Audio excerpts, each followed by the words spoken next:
Hey, kids!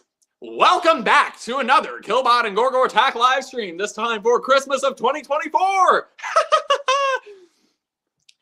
Can you believe it? December 2024. You know, I first created my channel account in December of 2014. My first ever video upload, I believe, was in January of 2015. So I'm coming up on the 10th anniversary of Killbot, but we're not talking about that yet. No, we're talking about Christmas, baby! Yeah! You know, a lot of people have pretty bad times with the holidays, and so that's why I do these streams and these videos on holidays, just to distract you from that drunk aunt of yours who can't stop talking about politics and how, you know, all these, you know, irrelevant factors are destroying the country and therefore the world. But that's okay, because I have a joke for you all. So, here's the joke. What does a nearsighted gynecologist and a puppy have in common? Anyone? A wet nose! Okay, so welcome. Hopefully you found that crude and offensive. Hopefully your in-laws heard that. Now, okay, so I got a lot of things I'd like to talk about. And I'd like to answer a lot of your questions and converse with all of you and kill some time myself before I have to go on my evening walk. So, why don't we get to some motherfucking comments, shall we? Let's see. Do the Drew. How you doing? Ha ha ha ha. Yeah, the walls are talking. Merry Christmas. Thank you. By the way, if your walls are talking, maybe you ought to consider, you know, soundproofing your home. Because if you can hear the walls can hear you. And you don't want them spilling all your dirty little secrets. So, Chris, hey. Hey, Uncle Tony. Hey, how you doing, Johnny No Neck? Jess Nunn. Bose Scoot. Merry Christmas, Tommy. I'm not Tommy, I'm Tony. Vinyl harpsichord. Let's see. Don Badge. I got 6 new CDs, 2 vinyl albums, plus 3 posters. I made 2 offers today. I made an offer on a Susie and the Banshees box set, downside up. The guy on eBay wanted $270 for it. I made a reasonable offer of $140. He made me a counter offer of $225, and I declined. It is not, I cannot justify that purchase. I also made an offer for the Doors box set. You know that Cube box set that came out in the late 90s? Well, they did a re-release of it in the early 2000s that's more like a long box. Found one for $70. I made an offer for about $50, and the guy declined it. So I'm like, well, fuck, I'm not going to be getting any new music anytime soon. So whatever. My friend Moth, who you have probably seen if you saw my Hanging Out with Ogre at Mad Monster video. Moth was in that. Moth's birthday is in a few days, so I just made reservations and booked a rental car so that I can go to the birthday party. It's going to be fun. It's going to be a lot of fun. Super nice person. Budweiser, grind on. William Cantrell, hey, how you doing, man? They live, we sleep. Gabba gabba, hey, Tony. Gabba gabba, hey! Gabba gabba, hey! Gabba gabba, hey! D-U-M-B, everyone's accusing me! And yes, it is Christmas, but the offer still stands. I will take my shirt off for a few minutes for $10 of your super chats. So, keep that in mind at all times. Thank you. Did you have a Merry Christmas? I did. I didn't hear a lot of things from a lot of people today, so that's good. Archivist, go to a Christmas anthem, Tony. Well, this morning I was listening to some Marilyn Manson. 6 a.m. Christmas morning. I seek to seek.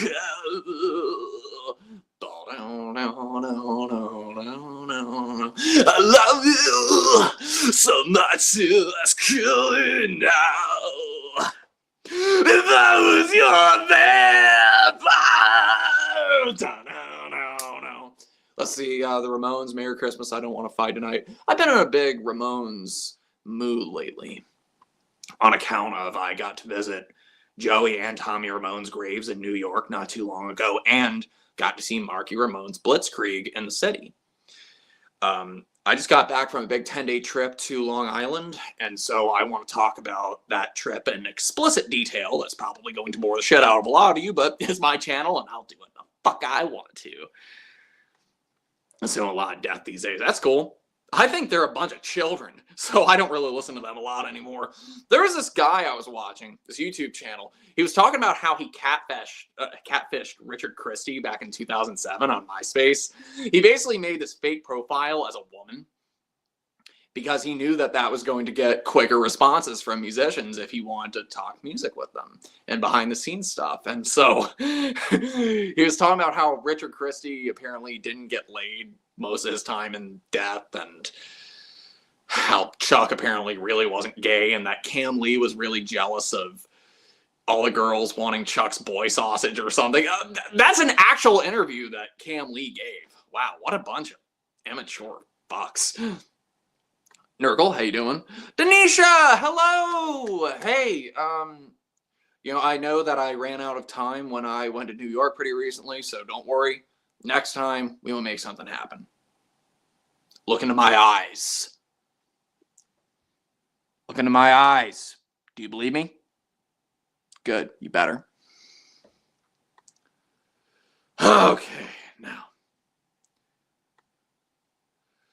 I have a deadline for January. There's no way I can reach. My Christmas is ruined and New Year's is cooked. See if you can get help for it, I guess. Bought Absolute elsewhere on vinyl this morning with your Christmas money. Well, that's cool. That's really cool. Lord Bilger, how you doing? You're on Long Island, so I'm all about it. That's cool. That's cool. Any idea how you can sneak into a Guar show? Just buy a damn ticket. But, yeah. So, Jake Embry finally caught one of your live streams. That's cool. Thank you so much. And if you didn't know, I have shirts. I have patches. So I got the classic face shirt. This is my best seller, designed by Mr. Sean Lotzenheiser. Trying to have another shirt designed, and of course, nobody wants to be creative and collaborate with me when I offer to pay them for a new design. So I also have the Grind On shirt, which I actually like better, but most people don't for some reason. And I have patches. Now, the shirts you can get directly from me. If you DM me and you have PayPal, you can also get them on Amazon. There should be links in the description. I also have patches. $6.66 a piece, free shipping anywhere in the world. And I know that you all got money today, so fucking spend it on me, okay? But yeah, Metal Dolphin, how you doing? Yeah, so all sorts of really cool stuff going on lately.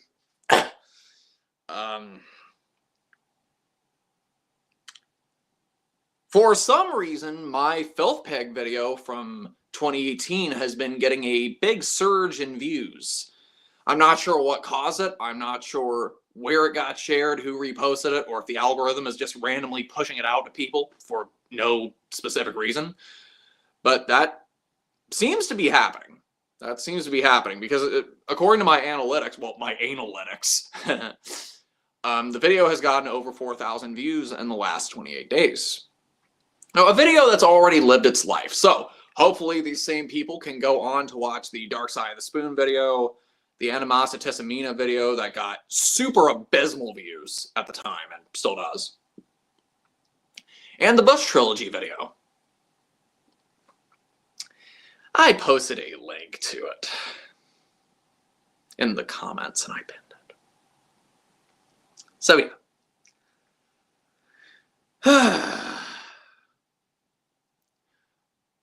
Boredom, no presents for Christmas.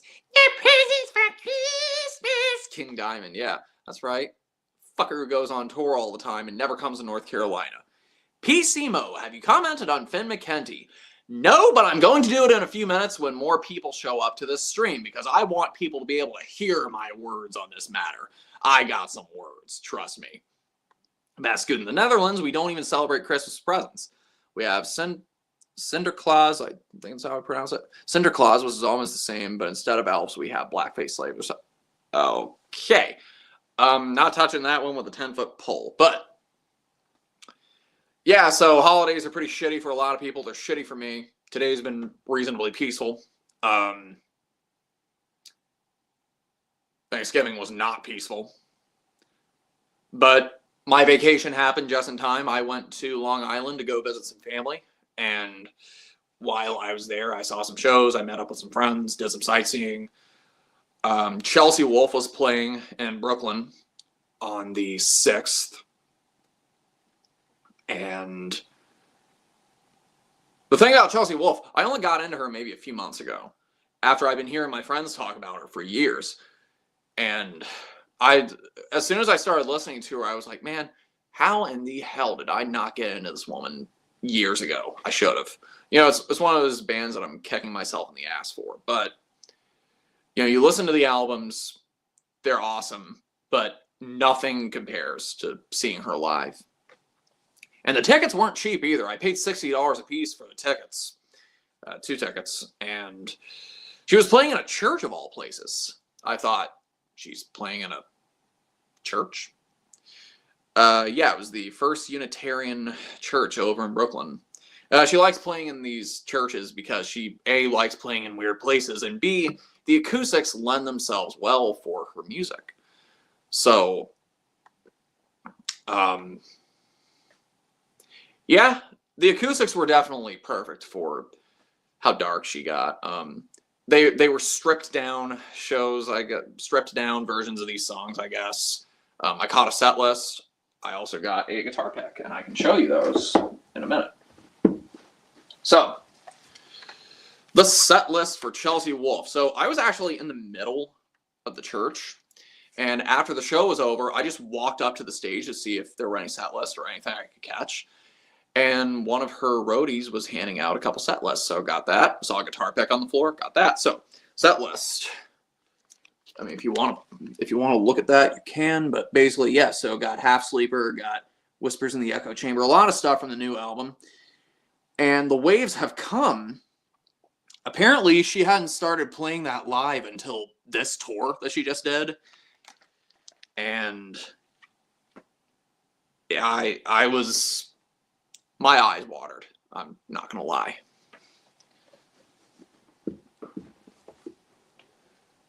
It was cool because it was a church, but it was also queer as fuck. A lot of gay people there. I loved every second of it. And the people next to me, there was this trans person next to me, their partner next to them. And I was talking to them. And the person directly to my left, turns out they were originally from fucking Greensboro, North Carolina. I was like, no shit. And then I was like, okay, so here's a real curveball. The Wicked Witch. Do you know it? They're like, yeah. Small world, right? So yeah, excellent show. The lighting was awesome. The acoustics were awesome. I almost met Chelsea after the show. They started breaking things down on the stage, and I started to walk towards her to see if I could get like a picture or an autograph or something and just tell her she did an awesome job. Security stopped me and was like, hey, she's not doing autographs right now. I'm like, oh, okay. But the way they were selling merch, like they were selling merch just before the entrance to the main room. Like after the front door entrance, there's another door. Anyway. So the line for merch wrapped around to the doors to the left. And security was like, hey, do you guys have passes to be here? It's like, we're in line for merch. Oh, okay. It's weird because they didn't have metal detectors. They didn't pat anybody down. I could have walked in there with an AK-47 and nobody would have stopped me. But if I'm standing in the middle of the room, it's like, oh, you need a pass for that. It's like, fuck. But the subway systems in Brooklyn were a little weird. So there's a picture of me that I posted on Facebook and Instagram of me standing in front of the Christmas tree at Rockefeller Center. And we had a hard time finding subways that were going to take us directly to Brooklyn. So we just Ubered there. And then we were having a hard time figuring out trains back to Port Jefferson after the show. And we ended up just Ubering all the way from Brooklyn to fucking Port Jefferson. That was not cheap. And then, of course, there was the Nintendo store right by Rockefeller Center, so I explored it. It was pretty awesome. And as much as I loved seeing everything in there, Metroid doesn't get any love at all. You know, Donkey Kong gets an appropriate amount of love. Link, Zelda, of course, they get a lot of love. Metroid just got a little corner with like 2 or 3 t-shirts. That's it. Like, seriously, what's wrong with the rest of you? Okay, now let's read some of these comments, shall we? Excuse me. PCMO, you're going to quit YouTube. You've hit your financial goals. Man, I wish I hit my financial goals. That'd be great. Matt Griffin, Merry Christmas, Tony, and everyone in the community. Take care. 2025 will be better, hopefully. I doubt it, but we'll try. Hey, thank you so much, Matt. File Harpsichord, important reminder that your voice is unironically really good. I usually hear the opposite, so thank you so much. Denisha, crazy thing, I was in Brooklyn that day. Well, damn it, you should have... Denisha. Felix Fox, Merry Christmas. Hey, Merry Christmas, man. Denisha says, and you got me hooked on to Chelsea Wolfe. That church is gorgeous. It is. It's a beautiful church. I'm so glad that I made that show. I was very moved by it. That woman bears her soul when she performs.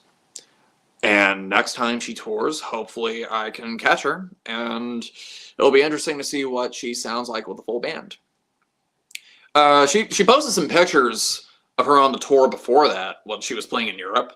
And she had that backdrop behind her that looked like a supernova, I guess. It looked like something out of a Mortal Kombat game. So cool.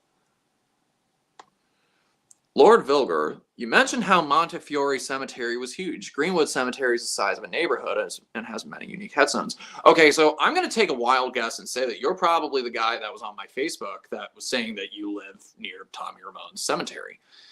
Yeah, that was a huge cemetery, and what I didn't do, what I should have done, I should have had the Uber take me all the way to the back. I didn't realize how big that damn cemetery was. He dropped me off near the entrance, and I had to walk all the way to the back of the cemetery, and that damn thing was huge. Graves as far as the eye could see. It was an all-Jewish cemetery.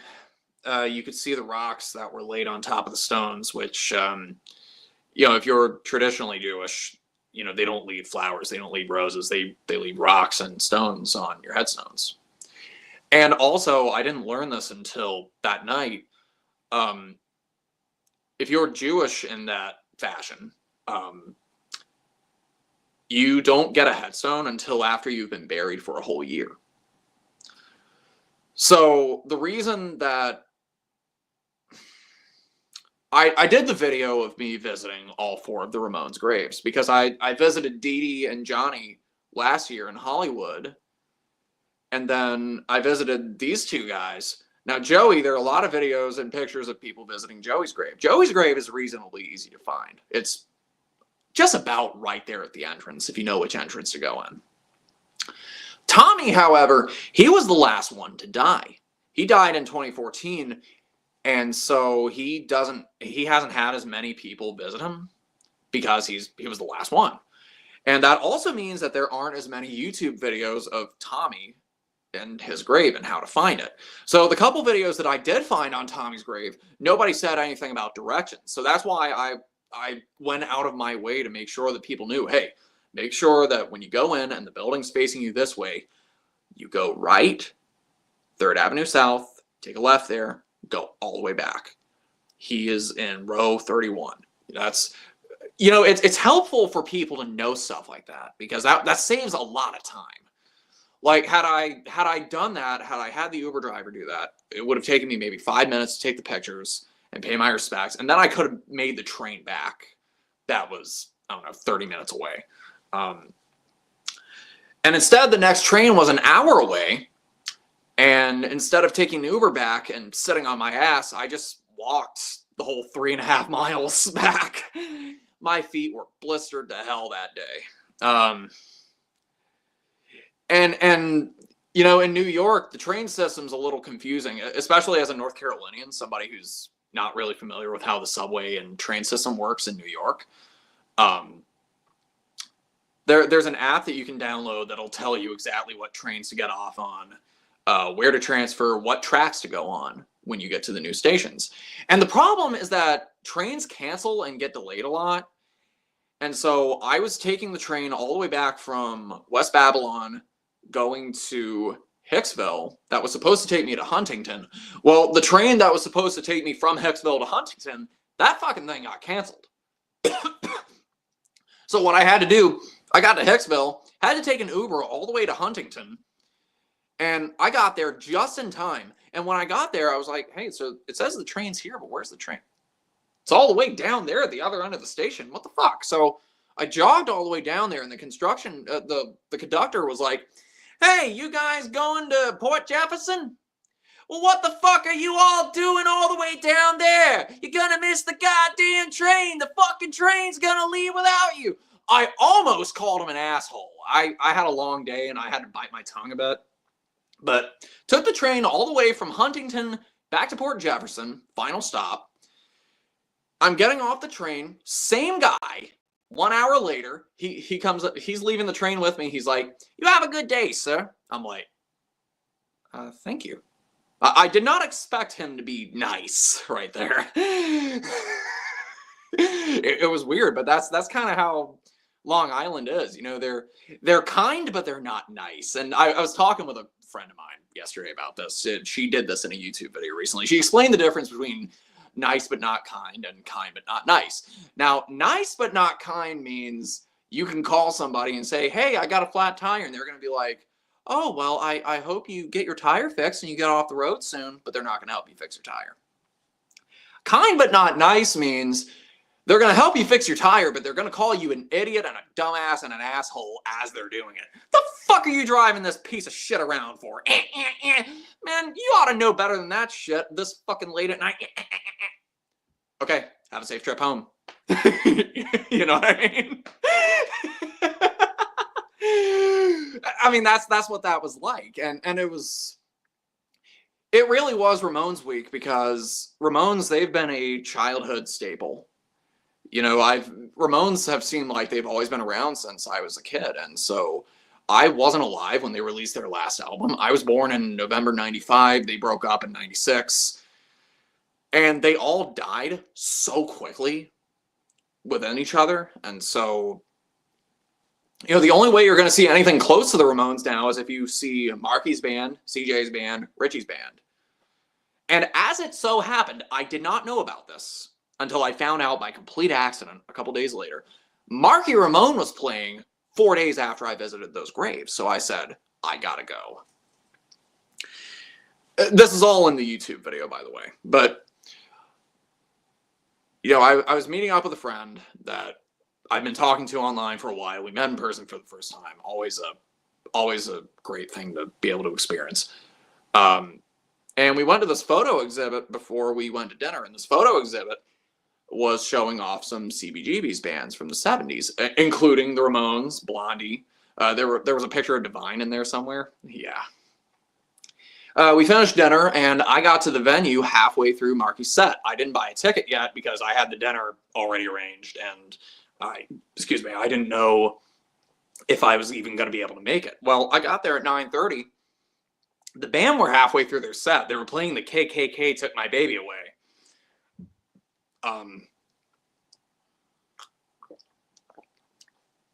I told the security guy at the door that I needed to buy a ticket. He was like, sorry, sir, the venue's sold out.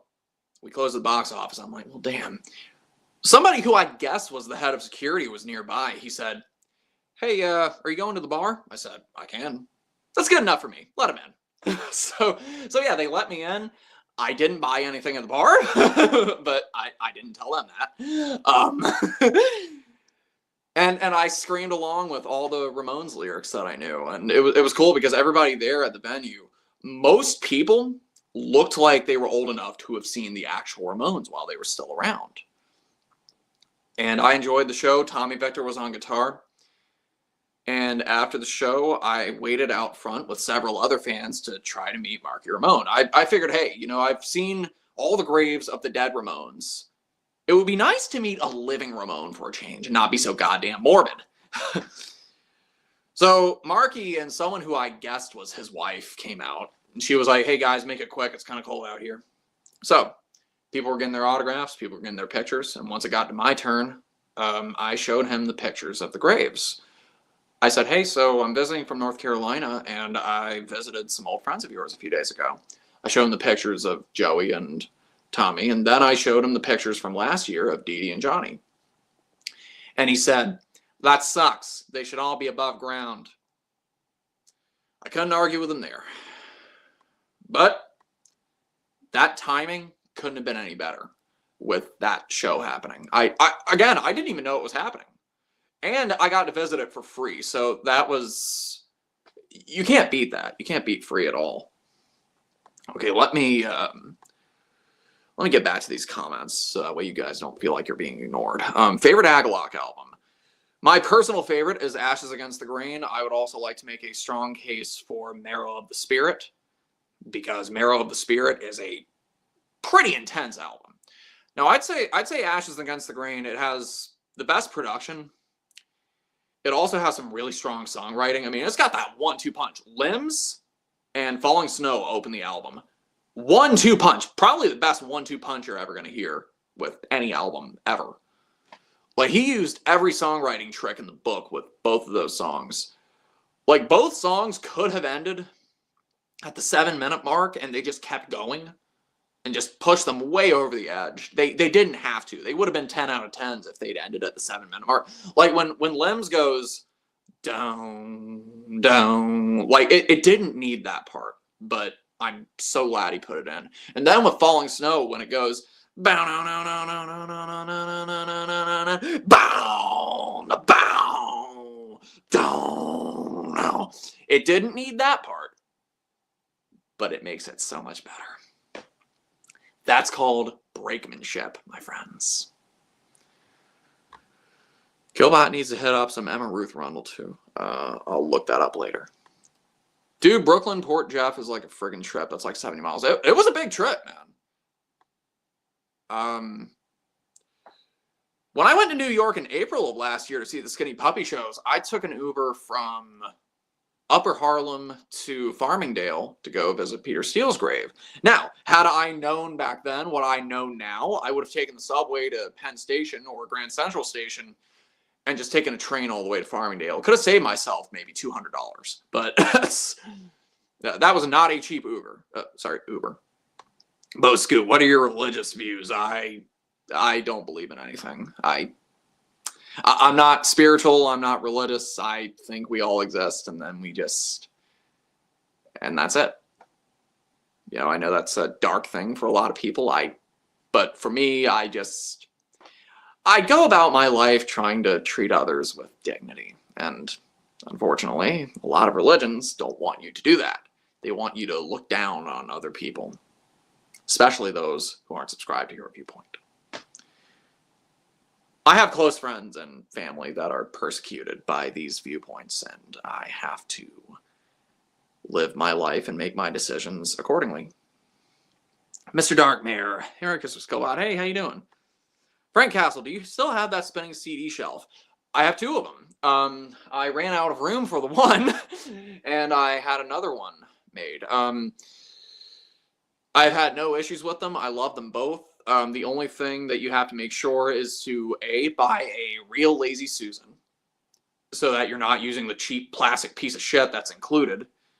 Drill that onto the base, and then you're good to go. Because if you don't get a real Lazy Susan, what that plastic piece is going to do is it's going to eat through the wood. So, yeah, you don't want that.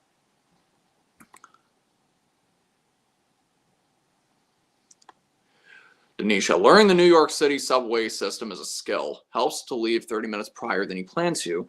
And if the train is local or express, don't be afraid to call that dude an asshole. Well, you know, I had a good day. I didn't want to leave a bad taste in my mouth after having a good day. They Live, We Sleep. If you ever get a chance, listen to Richie Ramone's cover of Cry Little Sister. It's pretty good. Richie, of all people. Huh. Coanne Taylor. Merry Christmas, Tony. Been enjoying your content for almost a year. I was on one of your live streams back in June or July. Well, hey, thank you so much for joining. Hopefully you've checked out my back catalog, years of it. And obviously, I have no signs of stopping. I'm going to keep making this stuff as long as I enjoy making it. Kino. Good morning, Tony. Morning for you. It's 4:30 in the afternoon for me. How are you? Doing pretty good. I just woke up for your nap, but that's cool. Excuse me. Voxel53, favorite Fields of the Nephilim album, Elysium. The production, the songs, just... No, it doesn't have any hit singles like Watchman or Moonchild, but pound for pound as an album, it's a monster. And we have a super chat from This Is Death Gaming. Thank you for the content and Merry Christmas. Hey, thank you so much. Thank you so much. Now, these super chats, if you guys give me a $10 super chat, I'll take my shirt off for a few minutes. And that's going to help me get the Doors box set that I want, and maybe some Diva Destruction albums, because for some reason her albums are kind of difficult to find these days. Hey, she's doing music again, and she's playing live shows again. Maybe Metropolis or somebody will come around and be like, hey, let's repress some of those albums. Gotta love Deborah. Chris says, I dated Lazy Susan and she broke my heart. Oh man, that stinks. Denisha, somebody send him a 10. Well, why don't you send me a 10? But yeah, so that was really cool, just learning all the trains. And something else about New York, Long Island is further up north, obviously, than North Carolina. And I may suffer from a mild form of seasonal affective disorder anyway. I take a multivitamin for it. I also use a happy lamp or a mood lamp, the Verilux Happy Light. I brought it with me on the trip, and I was so glad I brought it with me, because in North Carolina, it gets pitch black by about, 5:30, 4:45. In Port Jefferson, it's pitch black by 4:30. I couldn't believe it. I was like, holy shit. I even showed my stepdad the light. Stepdad bought it. Well, bought one for himself. So, and it dramatically helped his mood. Denisha Freeman, I'm trying to find a Diva Destruction album, not so much luck so far. I mean, go to Discogs if you don't mind paying premium prices for those albums. And you know what? I'm willing to bet maybe she'll have some floating around in a closet somewhere. Maybe. I don't know. I've never messaged her to ask. Maybe I should. I don't know. They live, we sleep. If someone were to give you 100K to above in a super chat like right now, would you drink your first Mountain Dew first time since your last one? 100K? Fuck yeah. Shit, man, I'd suck a dick for 100K. I'm not gay, but 100K is 100K. Frank Castle, you ever done a video on your favorite album covers? Would love to know your thoughts on the subject. Fun fact, I scripted that video once. I shot some footage for it, and for some reason I never got around to it. But I should do it, because I have a lot of album covers that I really like, that I really enjoy looking at, and I think that would be a good subject. The Downward Spiral, Last Rites. Let's see, what's another good one? Barrow of the Spirits, Nice and Mysterious, The Downward Spiral. Oh yeah, Ghoul, Splatter Thrash, of course. I love the comic book stuff. What do you think of the Finn McPoser situation? Oh, I'll get there. I'll get there. Don't worry. I'm still talking about New York. Let me finish New York, and then I'll get to that, okay? So yeah, was trying to meet up with a few friends while I was in New York. I succeeded in a couple of them. My guy, Adam, he was one of my Patreon subscribers for a while, and he is starting a label. He wants to put my music out on his label that he's trying to start up. He's over in Connecticut. I wanted to meet up with him, and unfortunately we just ran out of time. Same thing with a few other friends. I was trying to meet up with a few other people, and we just ran out of time. Because I was there for 10 days, but the thing is, I pack my trips a lot. I make sure that I'm always busy, because if I'm in a new city, I don't want to be sitting around playing video games. I played Spider-Man 2 from start to finish, but generally, if I'm in a new city, I want to be out doing things, exploring, meeting people. And that's what I set out to do, and that's what I did. I went music shopping, and that helped because I found a couple rare CDs that I was able to flip, turn a profit on. And that's a lot of what my music shopping is now, is just finding what's cheap that goes for a lot of money online, and I can sell it online and make some money. So that's... Yeah, because I've been collecting CDs for long enough that I kind of mentally remember some of the prices and what the market is for a lot of them. So yeah. Do the album covers video, man. Many people don't take into account how important album art is in the music experience. Camouflage oil. Absolutely. You know, Left Hand Path. If I'm listening to Entombed Left Hand Path, I'm always thinking of, you know, when it goes into the Phantasm cover at the end.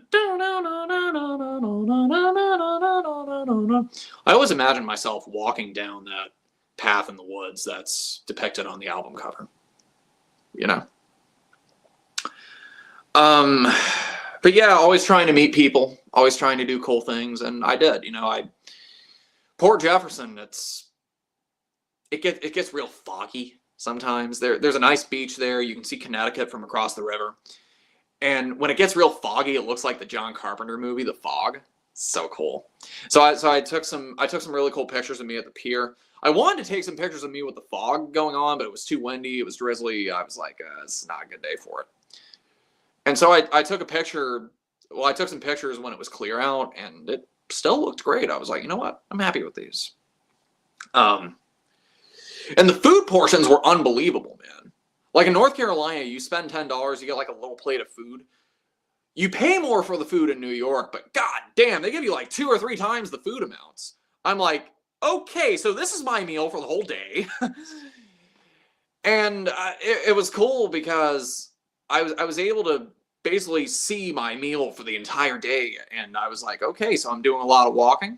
Time to burn off these calories. I did so much walking while I was in New York. My legs were toned as fuck. My ass looked great.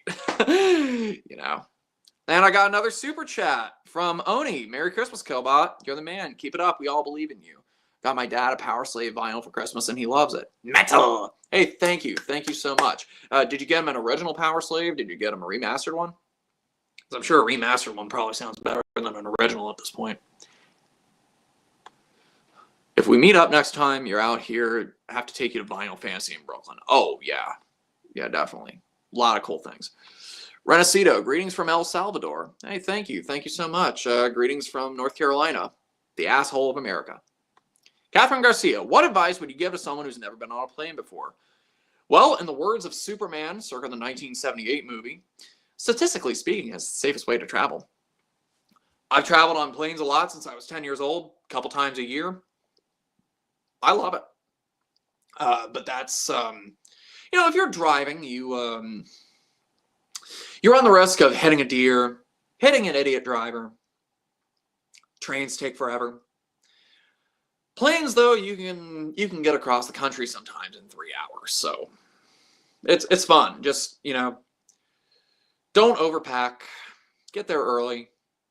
Don't give security a hard time. You look like Hayden Christensen's Anakin. I saw that in the theater. I saw all 3 of those in the theater. When they came out. That's how old I am. You make traveling look so easy. I mean, after a while, you develop a system. You pretty much figure out what you're doing. You look up things to do ahead of time. You ask people in the area, people you might know, what things there are to do. So yeah, New York City, what else? There was the Witch's Brew that somebody had told me about. That's over in West Hempstead. That's like this dark, gothic-themed coffee shop. It's cash only. It was delicious. It was the best hot chocolate I ever had, I think. It was rich. It was mixed just right. I'm a big hot chocolate guy myself. You know, if I go to a coffee shop and they got hot chocolate, that's what I'm drinking. It's hot chocolate. I fucking love hot chocolate all year. Some people are like, oh, it's a winter-only thing. Nope, not for me. I love it. It's delicious. You know, that place has been around since the 90s, I think. So, you know, I was going to meet up with a friend there, and unfortunately we just ran out of time. So I went on my own, and I was like, man, this is really cool. Left a little Killbot sticker. And that's in West Hempstead. So Andy Kaufman is buried in Elmont, which is about a 10-minute drive away. So I went to the cemetery via Uber. And on the cemetery gates, yes! Yes!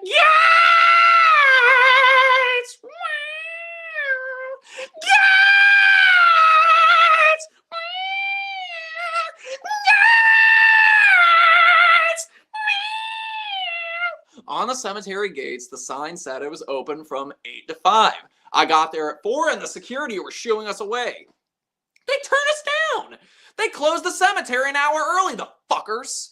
I guess they were doing that because of daylight savings times, because, you know, they didn't want people coming to the cemetery when it was dark. But it's not like I would have been there long. It was still light out. I would have only been there 10 minutes. I wanted to go see Andy Kaufman. You know, the world's original troll comedian. Damn it. You can't win them all. Oh, well. But it was really cool. You know, I just got to walk around West Hempstead, got to walk around Elmont a tiny bit.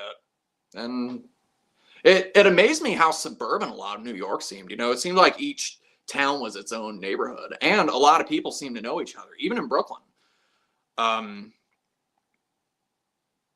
Yeah, we'll get to that in a few minutes. Lord Vilger. Witch's Brew is still around. Oh, man, had such great times there. Yep. Left a Killbot sticker on the pole near the ATM. Next time you go, look for it. Send me a picture of it. There's a pizzeria in my city of London called Lost Souls, which is a goth-themed pizzeria. Oh, man.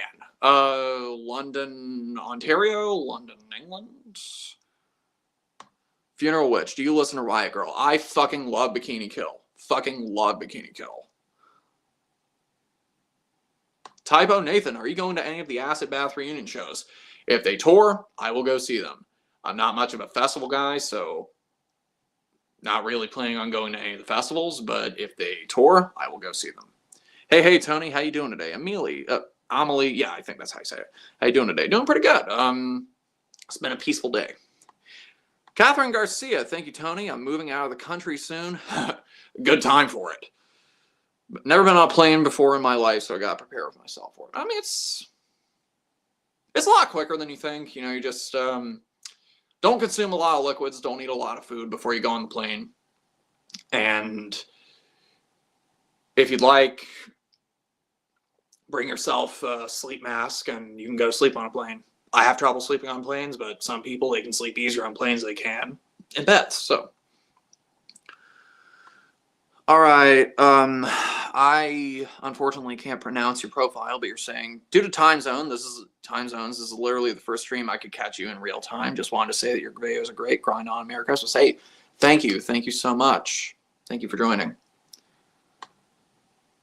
You like goth emos? I respect goth. Well, I mean, I listen to a lot of goth music. I go to a lot of goth shows. I go to goth nights a lot. Getting ready to go to the Wicked Witch. On Tuesday, they are doing their New Year's Eve goth night. That's going to be my 3rd year in a row doing it at New Year's Eve. That place is my 3rd home. But anyway, back to New York. So I know a lot of talk about New York. I was timing my trip so I could go to these shows as well as see family, see friends. And one of the shows that was playing was Drab Majesty. I got to see Drab Majesty back in 2019. John from Agalock actually introduced me to them because it turns out that he's like me. We both like industrial, ethereal, shoegaze, dark wave type stuff. And I saw them in 2019. They just put out Modern Mirror. I hadn't seen them since then. And they were playing a pop-up show in New York, in Brooklyn, this warehouse called the 1896. I have never been to a warehouse show, ever. I've heard legends of them. But not only was this a warehouse show, this was a late show. The doors opened at 11. Now, in North Carolina, that's when shows end, okay? That's not just when shows end. That's when the fucking security's throwing your ass out going, hey, we need everybody out of here by curfew. It was dark. It was a bit crowded in there. And I got this shirt at the show. So nice. And yeah, never been to a show that started that late. Now, Drab got on at about 1. The opening band that started about 12, that was a side project called Safe Mind, a side project of a band called Boy Harsher. Many of you have probably heard it. I popped some Molly at about 12. Didn't kick in until a little after I thought it was going to. And let's just say that about halfway through Drab's set, I was already having a great time. But halfway through their set, I saw God. I was like, I feel really good right now. Just danced so freely, was so open, so in tune with everybody in the room. And, you know, Drab is a great band to see live anyway, but especially under psychedelic assistance. You know, that wall of guitars, those phaser sounds, those chorus sounds. And at some point, Deb, he like took his guitar and he like hung it up in the rafters above the stage. It's fucking awesome. So, you know, they played 39 by design and I sang along with it very badly. The skin and the glove, I was over there like, the space will divide from the skin and the glove. You know, just very, very loosey-goosey, baby. Now, a friend of mine had told me about this after party that was going on down the street up until about 4 in the morning. So I took an Uber to this after party. It was a place called Talon Bar. I talked to everybody there. The thing about MDMA, you lose all fear. All fear vanishes. You open up, you're friendly, you love everybody, you love everything. So I'm just walking up, I'm like, hey, I love your makeup. It's so awesome. You know, just very chill like that. And and it was cool because like that friend of mine that told me about Talon Bar, I was talking to people, I was dancing with people, I was introducing myself, and they were like, you're from North Carolina? How the hell did you hear about us? You know, that goes back to what I was saying earlier about how New York neighborhoods, they're real suburban at times, and especially the goth scene in New York, because it seemed like I definitely recognized a few of those people from Skinny Puppy last year. Guy was like, hey, I'm Chris. I'm like, I think I saw you a year ago, and now I remember it. But yeah, just real localized scene. Everybody seems to know each other, and that was cool. That was a really nice impression I got, because the impression I got was that the same crowd of people showed up at this bar when they did this goth night once a month. So that was just really cool to see, and the people were so friendly, and I didn't want to leave. I had a really great time in New York. I even tried picking up the chick that I shared an Uber with on the way back to the hotel. Because I was already high, she was high. And when she was about to get dropped off, I was like, we had a good conversation. I was like, hey, so, you know, I know we just met, but, you know, if you want to hang out for a little bit. She's like, I'm gay and I have a girlfriend. I'm like, oh, that's so cool. Hey, that's wonderful. How long you two been together? You know, just diverting the conversation. She got dropped off, and the driver and I laughed our asses off. He was like, man, I didn't get no lesbian vibes from her.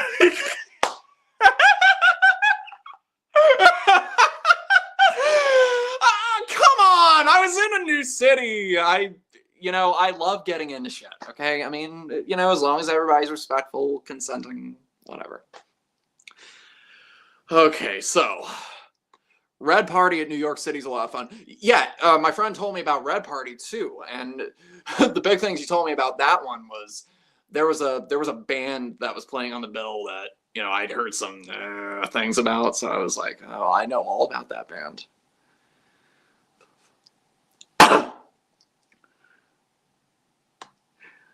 Catherine Garcia, have you gone out to see Dark Funeral with Guar? No, but I have traveled many states away to go see Guar. Went on a road trip 7 hours to go see them in Reading, Pennsylvania once. Sleazy was with them. That was the only time I've ever seen them with Sleazy. It was fun. It was like this little mini tour that they were doing. It was only a couple dates. So, warehouse shows are awesome. Really wish Limelight was still open. You would have been amazed. Oh, man. I mean, you don't really get shows like that here in North Carolina. So, you know, that's the thing. When I go on these vacations, I pack these trips and I make sure that I do things that I can't do when I'm home.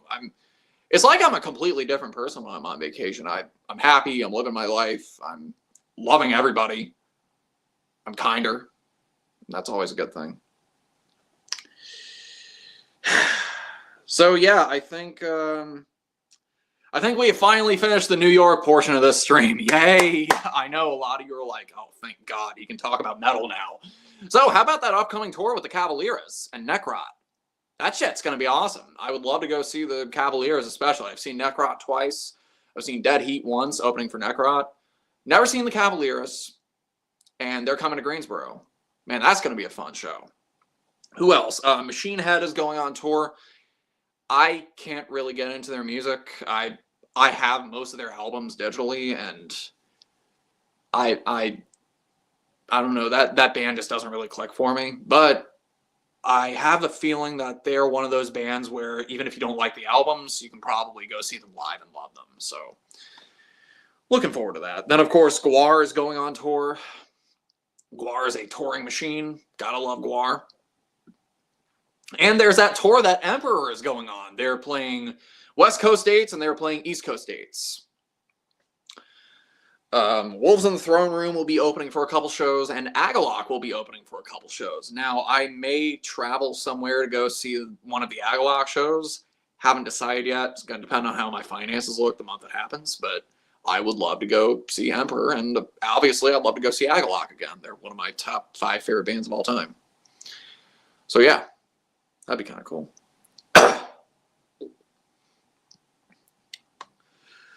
Unlethal Condiment bought a Pungent Stench CD online, and for some reason it's past my state and is all the way down in Florida. Has that ever happened to you?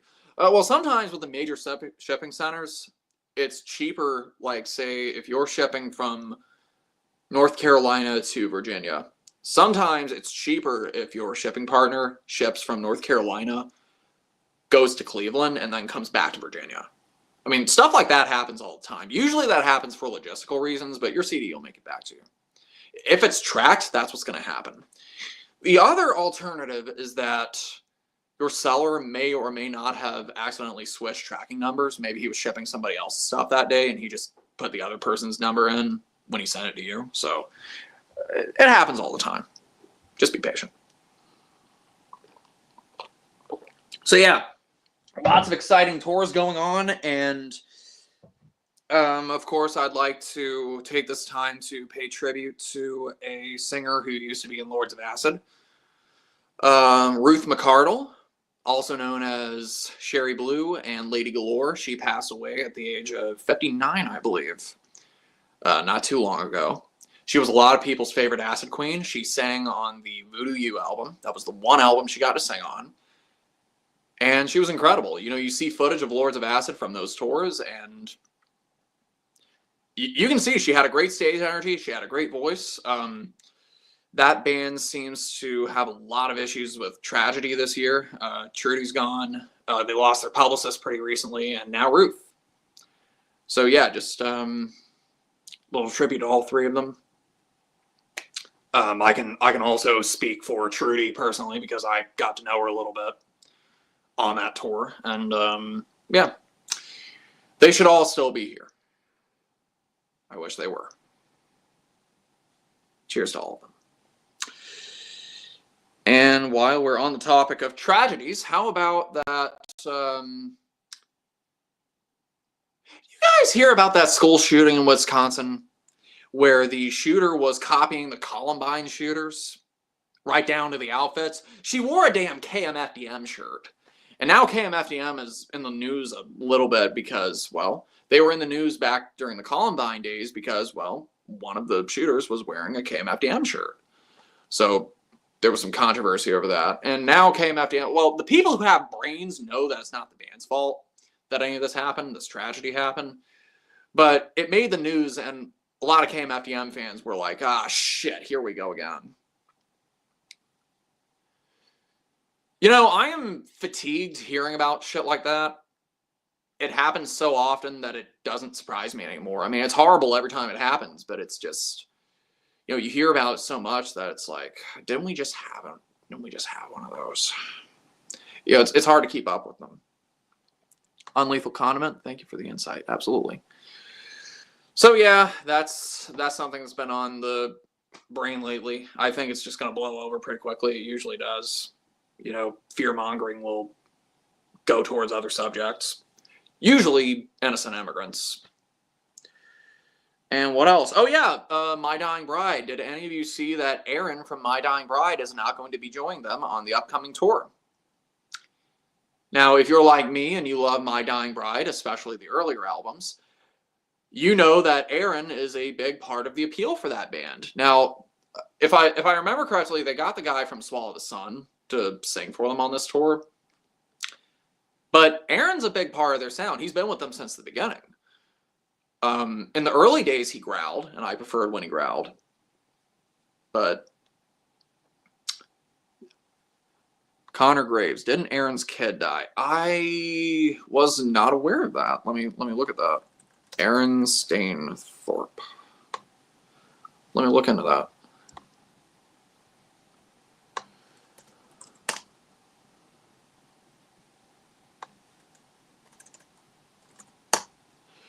Let's see. 5-year-old cancer diagnosis back in 2018. That was back in 2018. I'm not sure if any recent developments have happened, but I do know that last year, My Dying Bride were slated to appear at Maryland Death Fest. And at the last minute, they were finishing recording their new album. And they said, okay, so we're not going to be performing because we're on the verge of a breakup. And if we don't take a break, there's not going to be a band.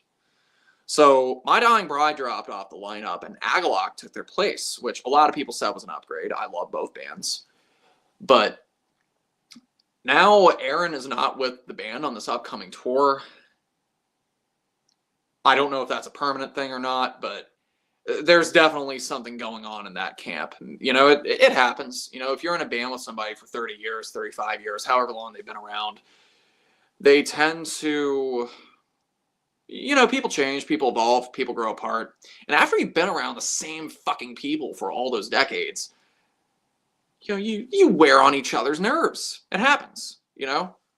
The industrial scene, the rock scene, the punk scene, there are a lot of bands, legacy bands, that are active that hate each other's guts while they're still performing. So, you know, that... Lord Vulgar. Thankfully, most of our culture has grown enough to know that it's not video games or music bands. Yeah, absolutely. Referring back to the KMFDM thing. You know, I think once everybody got past Columbine, that everybody's feelings kind of... They were able to think more about the root causes of issues like that. And these root causes are not... bands, they're not entertainment, they're not video games, you know.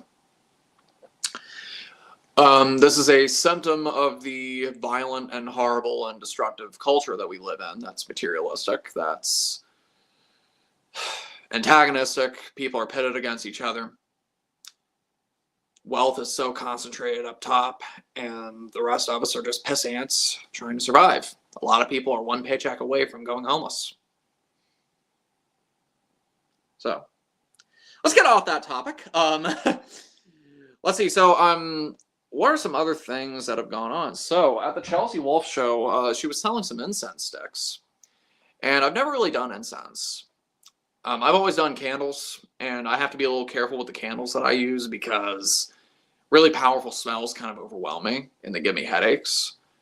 So, that's why I didn't really get into incense. But I got those incense sticks because they smelled great.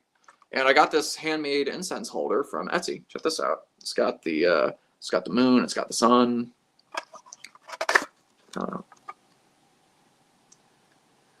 Altogether, I think I paid about $20 for it. You know, I just wanted something that wasn't gonna look like everything else. You know, I tend to prefer things that are handmade and that maybe have a bit of uniqueness about them. If I can do that.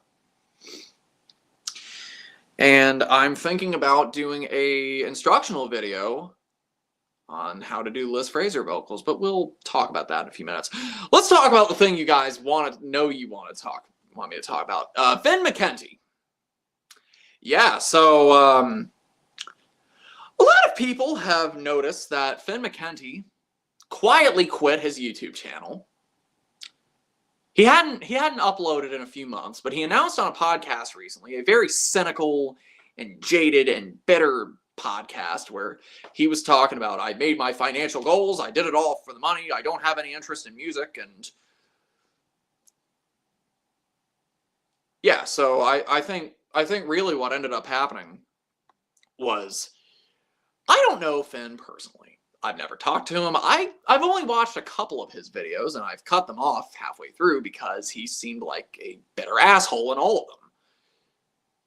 You know, people are saying, oh, well, it's a total retcon that he said he did this for the money, but according to people who have been watching him for years, namely Tank the Tech, who did an excellent commentary response video on this, 2 of them actually, you'll notice that Finn has been saying all along that he was doing his YouTube channel to sell his products and to market himself. And so a lot of people are pretty angry about that because, you know, people want authenticity. They don't, when they see somebody talking about a band like System of a Down, you know, they're like, oh, this guy likes System of a Down, I like System of a Down. Yeah, so they form this sort of relationship with the creator because, you know, that's years of somebody's life sometimes that they might be watching your stuff. You know, they're watching on lunch breaks, they're watching at dinner, they're watching with friends, they're sharing to their Facebook pages, they're seeing it on Reddit. You know, they form bonds with the people that they watch. You know, I formed a bond with Angry Video Game Nerd. I've been watching him for 12 years now. Never met the guy in my life. Never interacted with him. Never messaged him. But you know, these people that you watch for years at a time, they feel like they're a part of your life when they're really not. And so a lot of people, they get pretty upset that he's not what everybody thought he was. And, you know, only now are people realizing, well, you know, he did kind of say all along that he was doing this for other motives. And the part about, you know, him being in it for the money, a lot of people are like, oh, he only did it for the money. It's like, you know, it is weird that he picked metal to talk about to do it for money. You know, when he could have been talking about damn hip hop or rap or pop or something that actually makes money. But, you know, I think watching that interview, it seems clear as day to me that he just got really burnt the fuck out and bummed the fuck out by doing YouTube as a job. Because when he was doing it as a job, it was like he was covering these bands he didn't want to cover. Because if he covered bands he wanted to cover, they wouldn't get views. You know, it's like at the end of Breakfast Club. You know, the principal and the janitor, they're talking to each other about, you know, being burnt out on their teaching careers or whatever. And the janitor says to the principal, he's like, you know what happened? You wanted to become a teacher when you were a kid because you thought it was going to be a fun job, and then you saw that it was hard work, and that bummed you the fuck out, man. And I think that's what happened with Finn, honestly. The problem I have is how he went about it. Of course, I mean, he softly exited. He didn't upload anything again in the past 4 months. But, you know, like a goodbye video would have been nice for closure for a lot of people. But he just comes across as really cynical, really bitter about all of it. And he's unable to handle criticism. The problem is that, you know, people are going to say, oh, well, we shouldn't have been so harsh on him. He brought a lot of that shit on himself. I'm not sorry. Fuck it. You know, I saw a couple of those videos he did, and like I said, I clicked off halfway through because he just seemed like a bitter dick for no reason. Just insulting people, insulting the audience. And, you know, he's over there talking about, oh, well, people want you to be this one thing. You don't insult the audience, okay? These are the people who are buying your shirts, buying your merch, sharing your videos with friends, sharing them on social media, keeping your bottom line going. You don't insult your audience like that. These are your damn customers. They're the ones who are keeping you afloat. Now, you know, I understand the frustrations and not wanting to give in to audience demand and people expecting things out of you that you don't want to give them. You know, there are times where people have wanted to have parasocial relationships with me, and they're like, well, I didn't know you were into stuff like that. It's like, yeah, exactly, you didn't. You know, it's like the Tool song. All they know about you, all you know about me is what I sold you. Yeah, parasocial relationship type thing. But also, you know, don't take it out on your audience if I have my own little personal issues with Finn, honestly, that are a little different than everybody else's. So, first of all, he stole footage from Jimmy from the Block's channel, okay? It was one of the videos that Jimmy was doing on his tape collection that Finn used in one of his videos without crediting Jimmy. He didn't credit him until Jimmy called him on it, and I think Finn put him in, like, the description box or something. If he did that, I can't remember. And so there's that. It's like, what the fuck, dude? And then Matty Danger, who is a friend of mine, by the way, he did a reaction video. He was talking about like cringe metal things on TikTok or something. And he was making fun of her wedding video where her and her husband were exchanging guitars with each other instead of wedding rings. That's awesome, right? You know, it's a wedding that isn't like fucking every other wedding on the planet. And he was over there shit-talking that. And Maddie, who's never seen a video of his in her life, she was getting all these messages from all these people. Hey, there's this guy, Punk Rock MBA, he's shitting all over your wedding video. And she was like, who the fuck is this guy who's talking bad about my wedding? Like, it came completely out of nowhere for her. And for me, it rubs me the wrong way because Jimmy is a friend of mine. Maddie is also a friend of mine. I have to side with them on this. He was a total asshole in how he handled both of those situations. So, yeah, like, on top of the bitterness that comes across in his videos, and also those two things that have happened to people that I know personally, fuck that guy. Seriously. Stay off YouTube. Good riddance. Glad to see you. Go, go, go, go. Goodbye. Glad to see you. Go, go, go, go. Goodbye. It's like, you know, there's a reason that I don't try to air any negativity on my channel. Like, it's not supposed to be all toxic positivity. Like, I'm human. You know, I'm sure that when I was younger, there have probably been a couple messages where I may have come across as an asshole. I try to not be if I can help it. I'm usually good until provoked. But, you know, there are times when there are a lot of bands that my fans listen to that I don't like. I'm not going to call them assholes for liking it. You know, that's what he does. You know, there have been times where I'm like, what, you want me to talk about Metallica? What are you, fucking 12? But, you know, if you like Metallica, good for you. You know, With Sympathy by Ministry. A lot of people say it's their favorite Ministry album. I don't get it personally, but if that's your thing, then please go for it. You know, I'm not going to insult my audience. And that's where I have an issue with it. Okay? So, there you go. Chris says you called me out once. When was that? Okay, let me get back to reading these comments. Okay, let's see. Connor Graves, did Finn get together with his wife when she was in high school? That's the word around the campfire. I don't know about the specifics in that situation, but you know, a lot of people were talking about his politics and all the fucked up shit that him and his wife have said on social media over the years.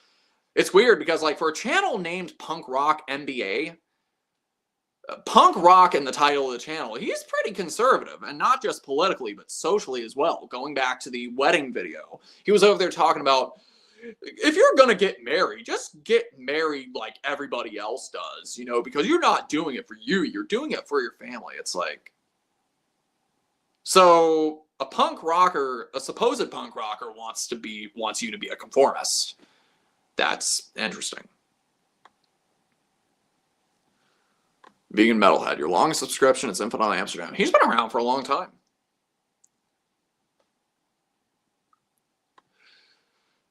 Lord Vilger. Finn has always been very honest about not really enjoying the content. He always said he wanted to make videos about marketing, but the music videos is what got the views. Which I understand a lot of people do YouTube as a job. They do it because it pays. They do videos that make money. And at some point, you're kind of forced to do that in a way. You know, a lot of them aren't really doing it for artistic purity. But for me, anyway, I started this channel almost 10 years ago. When I started this channel, I felt persecuted. I felt disconnected from the world. I was 19, 20 years old. A lot of my friends were moving away to college. They were getting jobs. I wasn't really getting to interact with them much, if at all. My relationship with my family wasn't good. I was in a shit small town where nothing was going on. Wasn't driving yet. Shows were happening hours away from me. I was missing out on all that. I was in a place I didn't want to be in. And for years already, I had been dealing with not being able to express myself to people and my people weren't there. Metalheads weren't around me in this shit small town. And the only way I could really communicate with any was, one, I I was part of a pen pal website for a while. And then I started a YouTube channel. I figured, well, hey, if I can't talk to people in person about metal, at least I can talk to people on the internet about metal. So it took off. It's resonated with a lot of people in more ways than one. I've done a lot of versatile things with the channel. And socially and professionally, doing YouTube has opened a lot of doors for me. I met a lot of really amazing people. I've gotten to do a lot of really cool things, a lot of which has been documented on the channel itself. I've been able to meet most of my heroes, and a lot of them recognize me before I could even open my mouth to say hello to them.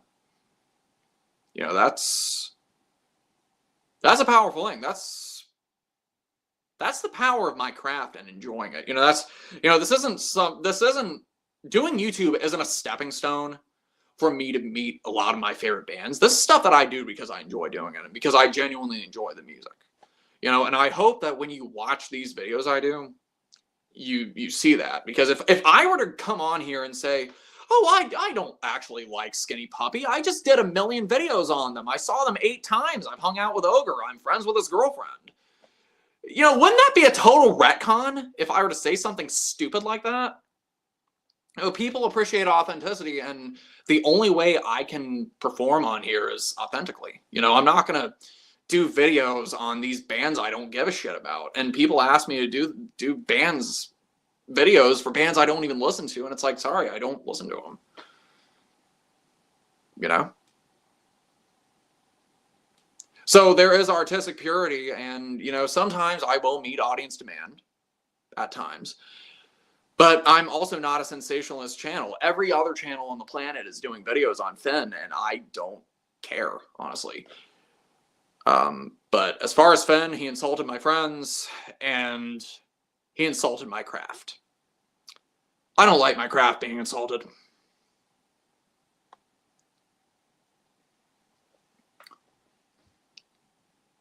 Lyle Harpsichord, he seemed like he was playing a character, being better because it gets him attention. You know, it's the same thing with Leafy is Here. Remember Leafy is Here? You know, he fell into the trap of the YouTube algorithm demanding more videos, longer videos, and the only way he could make content was by making fun of autistic people.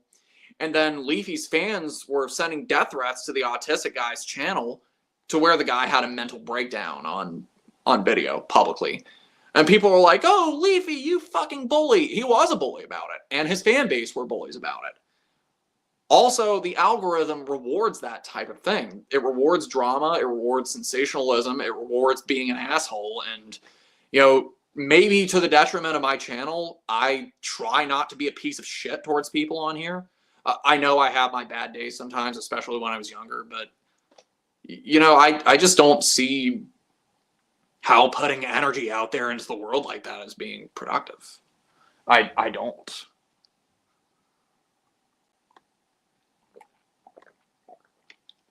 I feel the I never liked you anyway breakup act, one final troll. Yeah.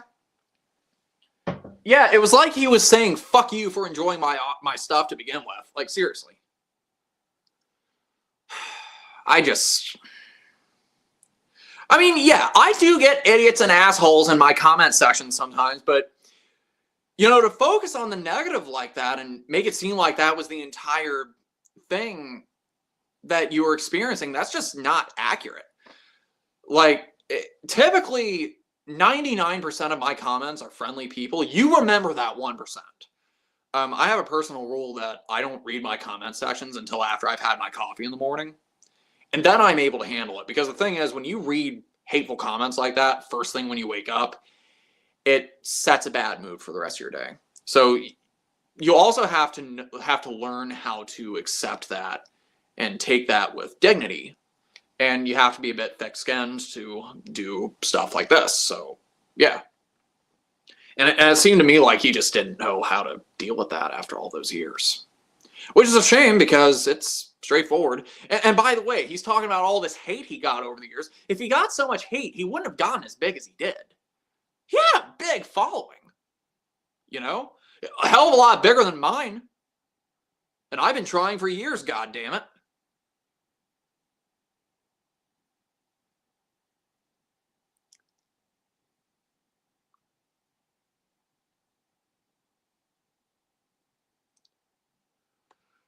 Vegan Metalhead, I've been having a hard time this Christmas season. I know someone who took their own life recently, and I know his parents well. I have known several suicides in my life, some of them personal friends, some of them family friends. And it gets easier. Take whatever time you need to grieve over them. Take whatever time you need to miss them. And just remember them and live your life happily, because that's what they would have wanted.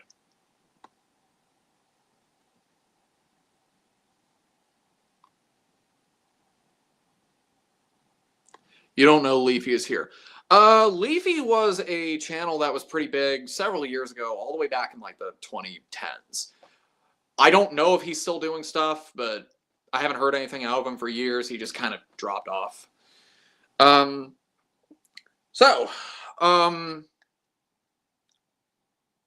Yeah, so we're talking about Maddie Danger a few minutes ago. Check this out. She sent me a Christmas card. Check that out. That her and her friends went to visit Santa Claus at the mall. They took a picture. They did this group photo. It's really cool. Just a reminder for everybody, if you're interested, I have shirts for sale. You can buy them directly from me if you message me on social media. You can also buy them on Amazon. I believe they are $19 a piece.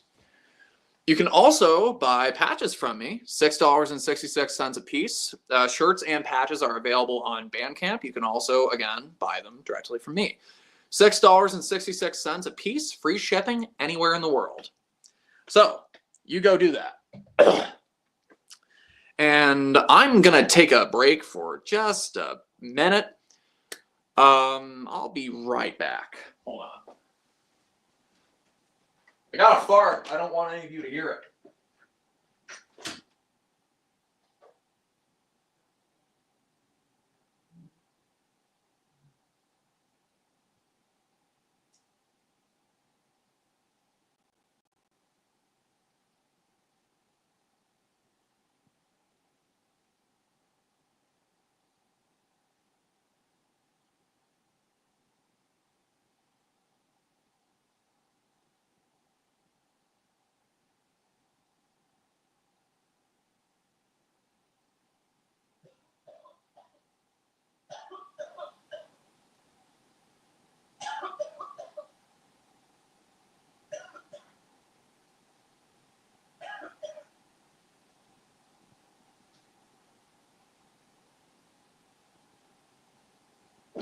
All right, I'm back.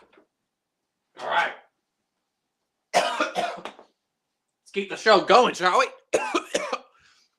Okay, friendly reminder. For a $10 super chat, I will take my shirt off. You'll see my nipples. So.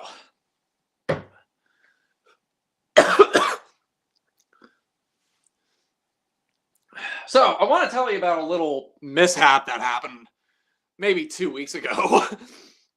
So, there's a friend of mine that I was being kind of flirty with a little bit.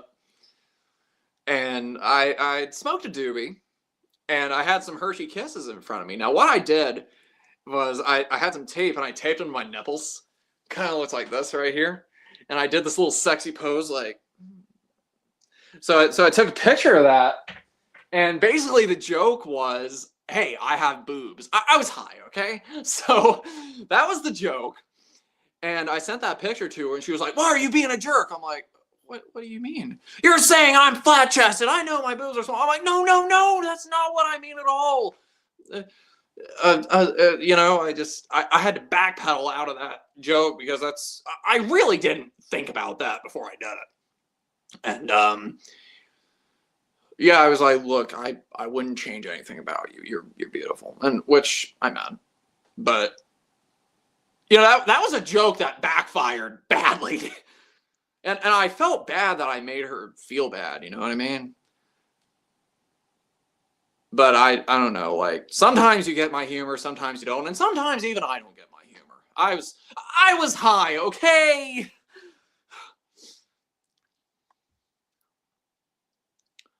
So, let's see.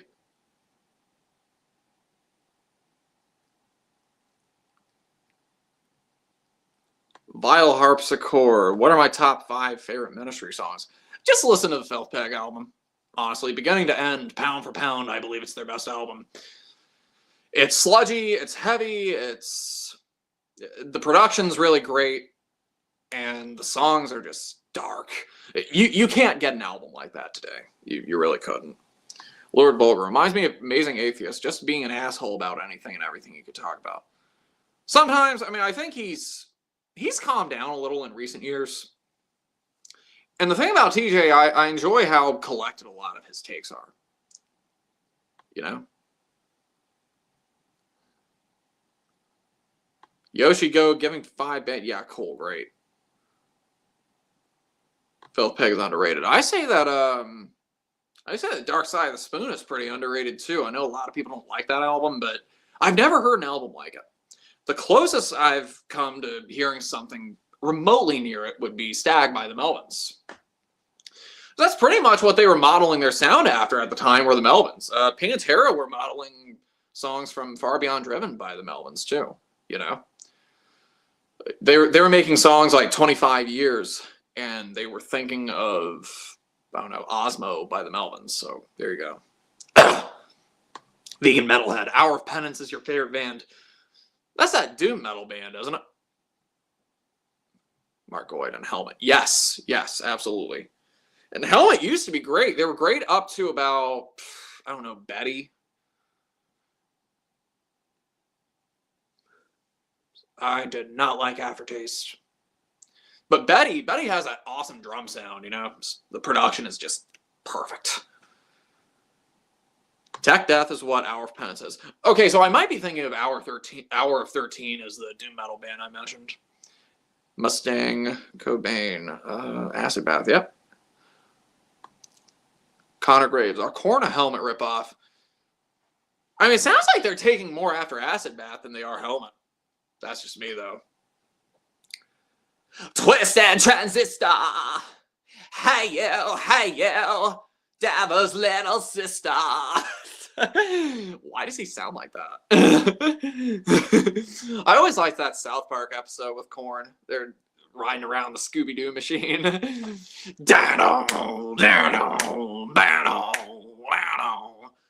So I was watching a YouTube video recently, some of the most expensive albums ever made. The list of expensive albums.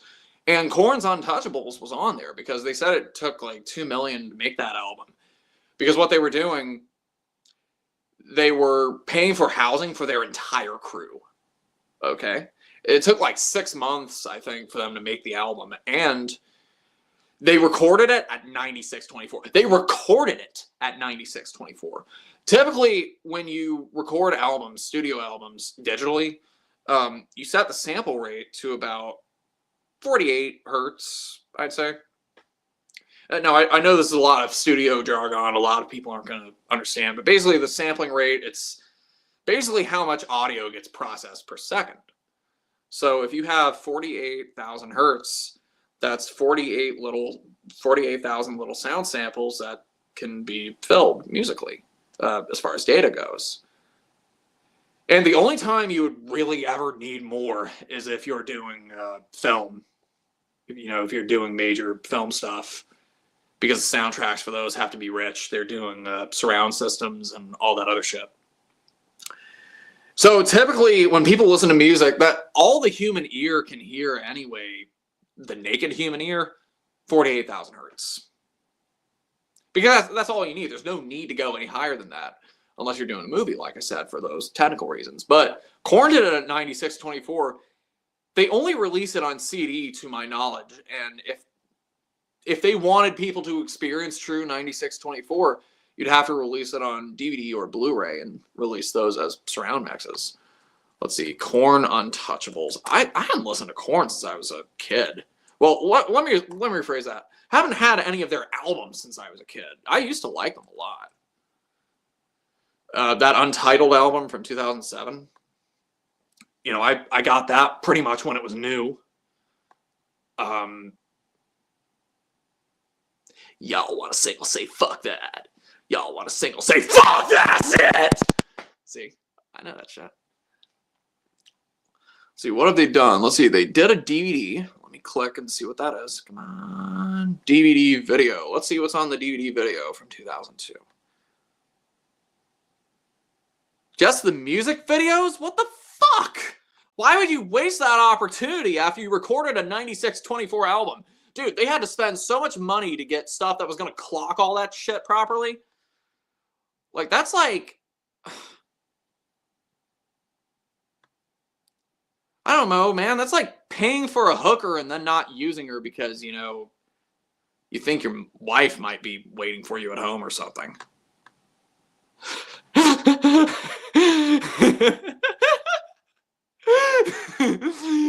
I've got big balls! I've got big balls! They're such big balls, and they're dirty big balls! And he's got big balls, and she's got big balls! But we've got the biggest balls of them all! Fuck, man, I can sing. You guys need to, like, hire me so I can tour with you. I'd love to go on tour. That's some new work I'd like to do, okay? I'd like to start working in the music industry. The actual industry, not YouTube, that operates a little outside it. Unless you're doing, like, I don't know, direct work with some of the gear companies. Lily says hi. Yeah, you know, I'd like to be a roadie. I'd like to do lighting. I'd like to do sound tech. I'd like to be a tour manager, maybe. That'd be cool. I can do data stuff.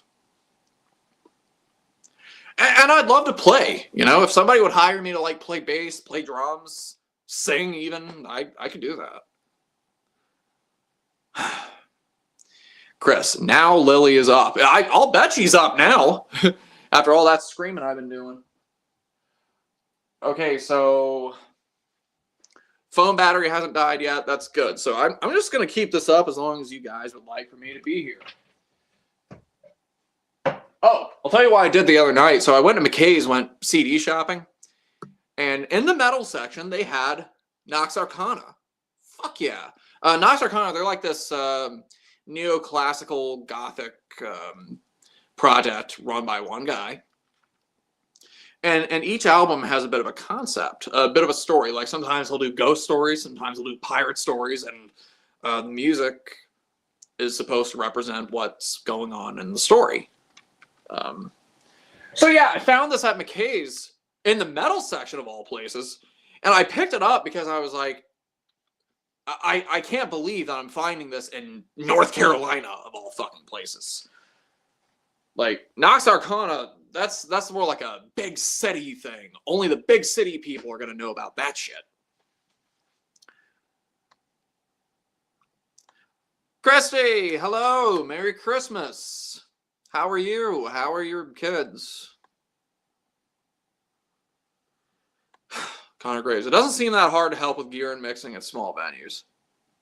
Yeah. And the thing is, I know people who work in that line of work. You know, I know a guy who's been a tour manager for years. I know a lot of these, you know, road people that work around these bands that I've interacted with, you know?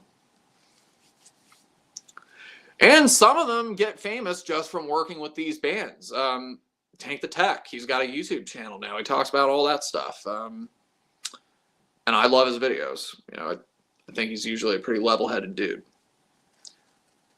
But yeah, I know people in that industry. I'd like to start fucking doing it. It's always been my dream to go on tour and play music. Merry Christmas to you two. Kids are both doing great. I'm so glad to hear that, Christy.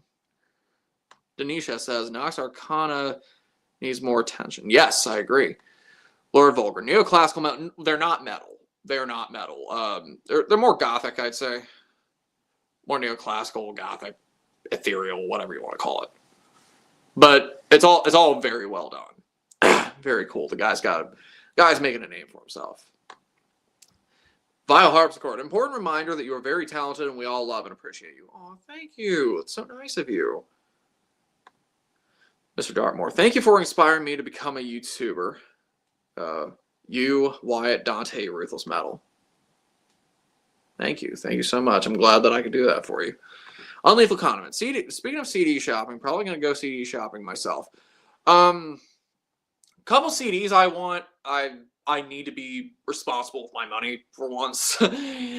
So I'm trying to get the Doors Complete Studio Albums box set because I watched the Doors movie the other day, hadn't seen it in years, and the Doors is on the mind big time. I would also like some Susie and the Banshees, that box set, Downside Up. It's a little hard to find. They pressed it 20 years ago, and the fucking thing costs a fortune now.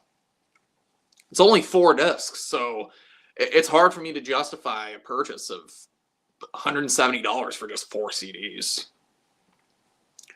The last one only having 4 songs, mind you.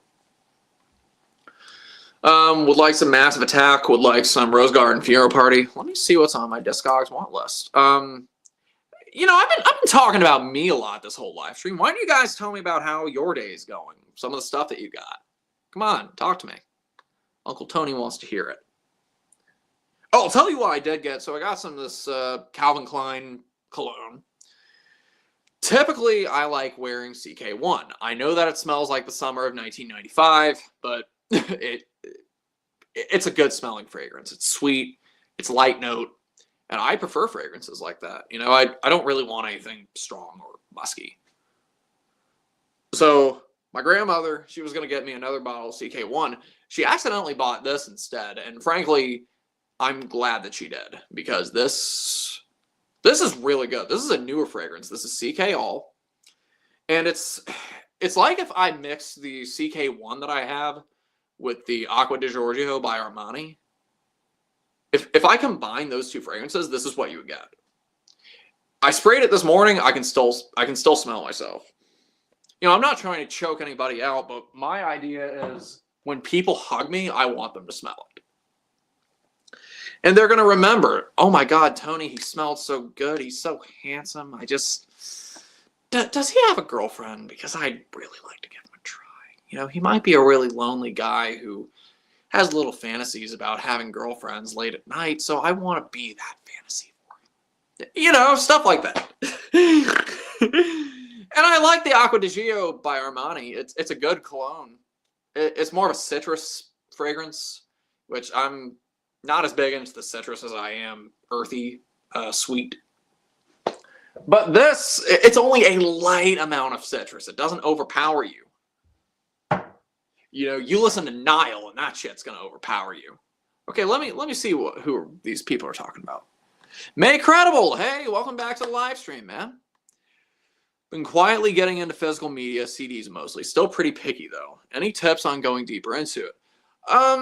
The main thing is just focus on things that you want. You know, things that you want in your collection. Don't worry about having a big collection. Just buy things you want, buy things you like, buy the things you're looking for. And it doesn't matter how big or how much you have in your collection. When you feel like you're content with everything, you're allowed to be content with everything. A lot of people think that more is better, and that's not necessarily true. You know, there's no point in me owning albums that I don't like. So I'd rather focus on stuff that I want. You know, I would like to get some Massive Attack. I would like to get some Evanescence. I'd like to get some Garbage. I'd like to get some Hooverphonic. I'd like to get some Rose Garden Funeral Party. There's an industrial band from New York called I Parasite. They have this album called On This Cold Floor. It's like the Downward Spiral's more demented, twisted older brother. Yeah.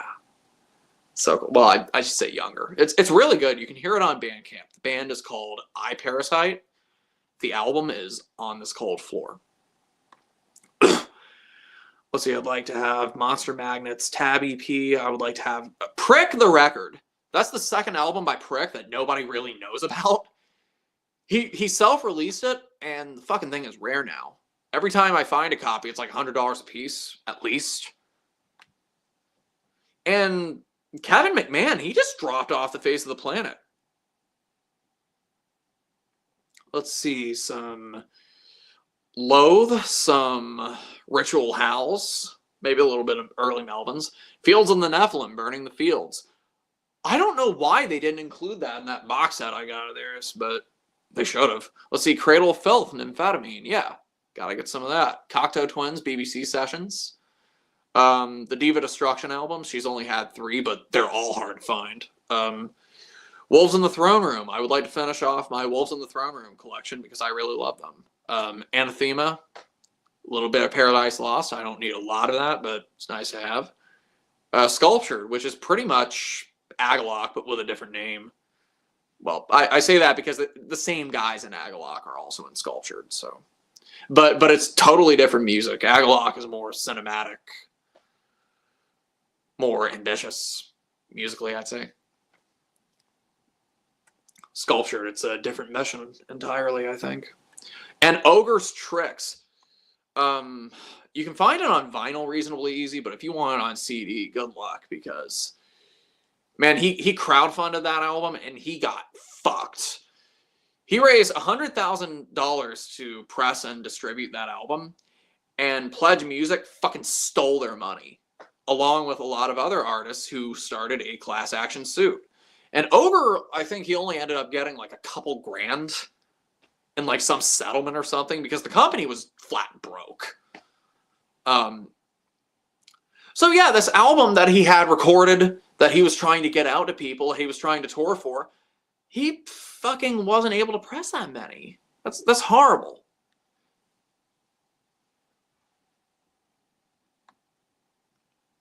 Christy, I'm stuffed, too much food. Yeah, it's probably more than food going on with that stuffing.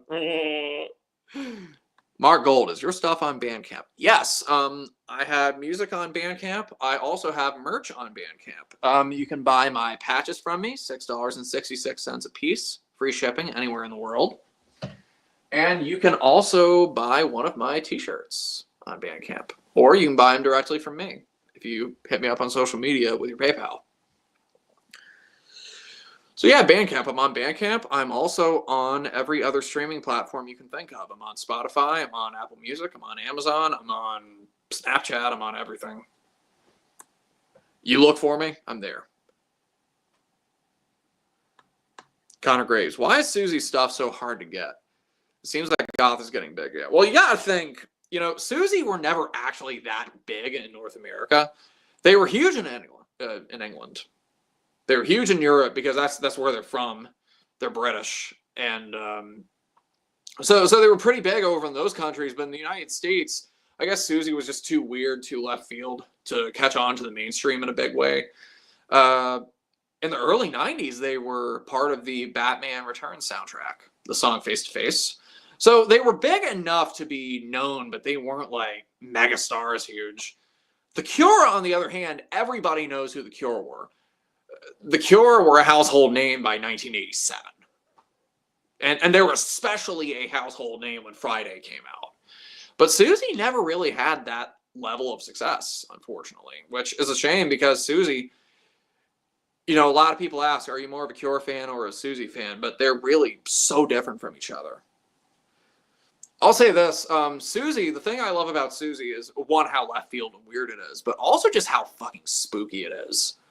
All through their career. Now, her last two albums sucked, I thought. But you listen to songs like 92 Degrees and you have so much visual imagery when you listen to that song. Kind of reminds me of like a haunted Disney house from one of the 70s movies.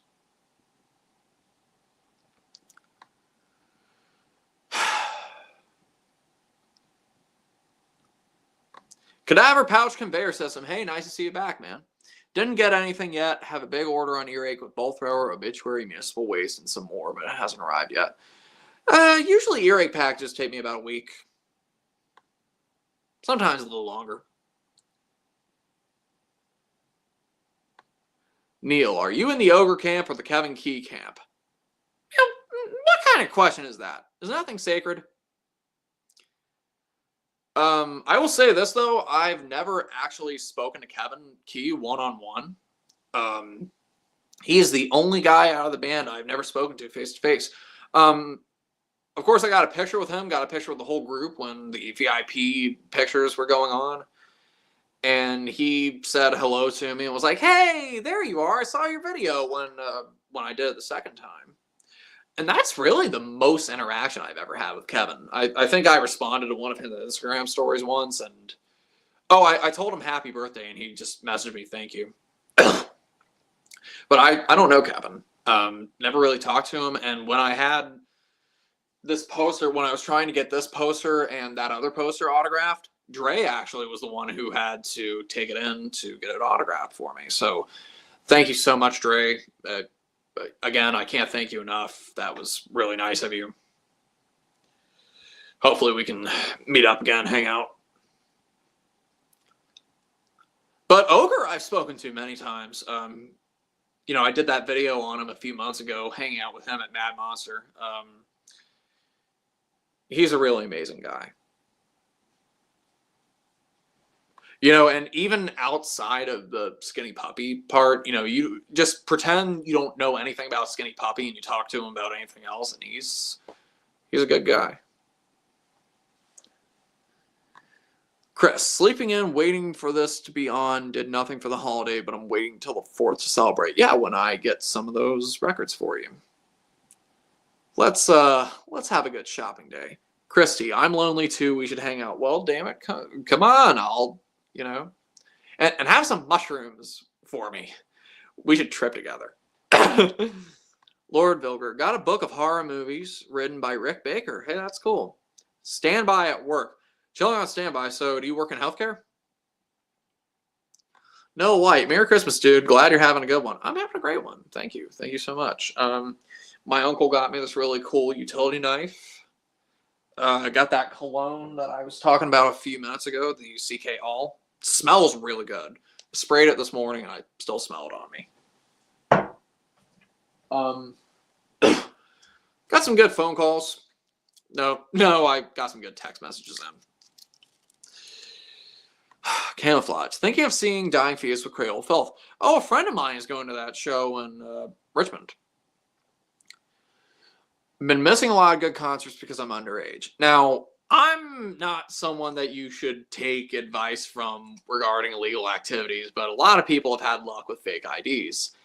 I'm not going to encourage you to get one. I'm not going to discourage you. You're just going to have to make your own conclusions, my friend. I've never done it. But I know a lot of people who have. I'm going to eat these Hershey Kisses, and you guys can't have any.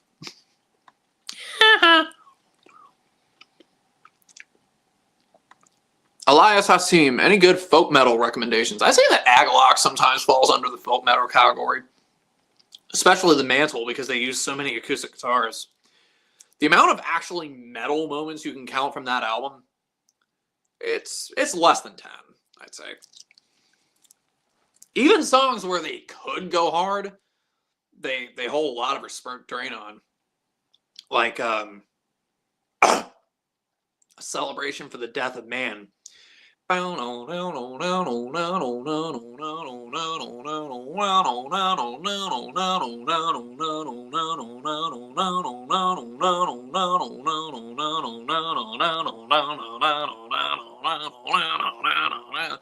ring, ring.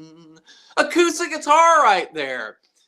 They could have just gone dun dun dun, but they didn't. Don't want to eat that.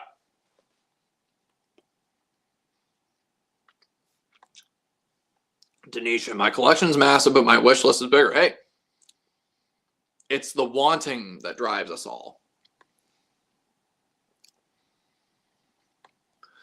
Connor Graves, are goth CDs hard to find, or is it just me? Well, it depends on what bands you want. And sometimes you can go to the bands directly and buy from them. I've bought from Mephisto Waltz. I've bought from Monica from Faith in the Muse. I bought from... Who the hell did I buy from? Well, I know that Two Witches, their albums are ridiculously hard to find. They sell them on their own. Clan of Zymox sells at least their new stuff on their own.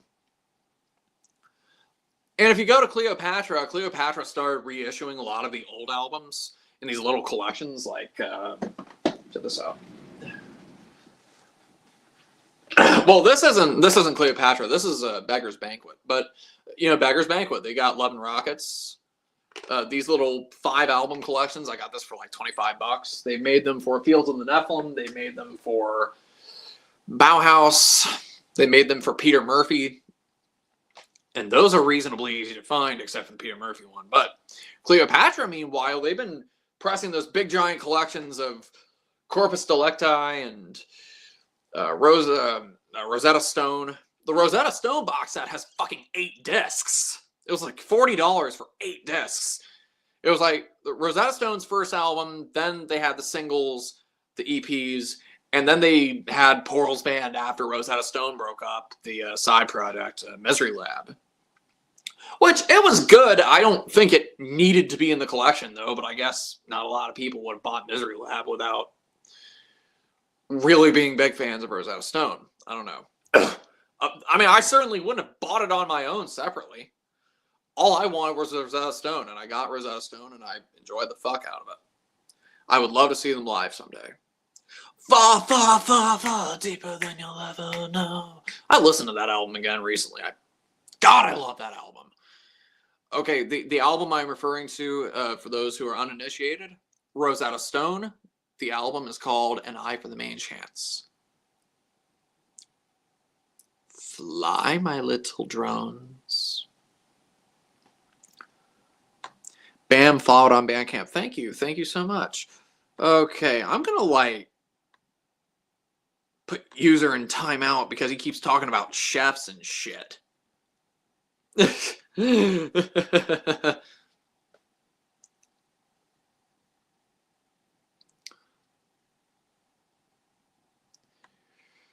Griffin Jeffers, is your name from both the Gore and Ghoul songs? Yes. It was a name that I just kind of came up with on the spot because I needed a channel name, and I thought that had a nice ring to it, honestly. Bam, and following Bandcamp, yes. Connor Graves, the normies of normies like Cure songs. Yeah, I mean, the Cure, they were goth in their early career, but they're also pop. They're very versatile. And they weren't always dressing dark. Like, you could catch Robert Smith dressing up in, like, hockey jerseys on stage. You know, he was a pretty light guy at times. A lot of people forget that, but that's the cool thing about the Cure. They're able to reinvent themselves and be versatile and progressive, and also be authentic about it at the same time. It never seemed like they were chasing trends or trying to chase a dollar sign. That was just genuinely who they were. And I don't know what it is that makes them pull it off so well. Except that it seems like they just give their all at everything they do. God. When that band is gone, I'm going to be very sad about it. And I think that's the way they want it. Mark Gold. The Cure pornography is life-changing. I agree. I agree 100%. I also really love A Head on the Door. My personal favorite's Disintegration, but... And a lot of people say they've never been good again after the Wish album. But the thing is, I like Bloodflowers. I do. I mean, the mix is kind of bad, but the songs are excellent. Wild Mood Swings is usually that's the turning point for a lot of people. A lot of people really don't like that album. It's like it was trying to be Kiss Me, Kiss Me, Kiss Me for the 1990s, and the songs weren't there.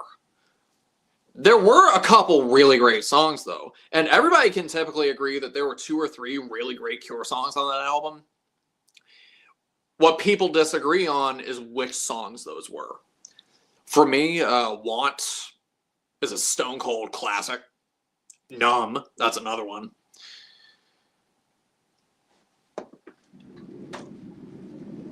What other songs were on this? Bear was pretty cool. But like, Mint Car, fuck that song. I hate that fucking song. Ugh.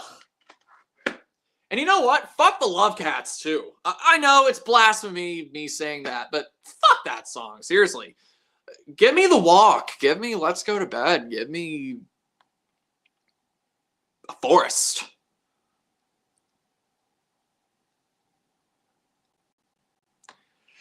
Do you know who Crypt Sermon is? I think...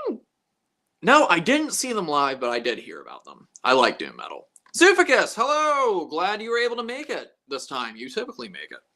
Tony, I fell asleep and completely forgot about the stream. How's it going? Doing pretty good. Been enjoying myself. Been enjoying the company with a lot of people. So, you're working the subway in the train yard. That's cool. Also can't wait to read that Dee Dee book. So, yeah, that'd be cool. Dee Dee Ramone was precious.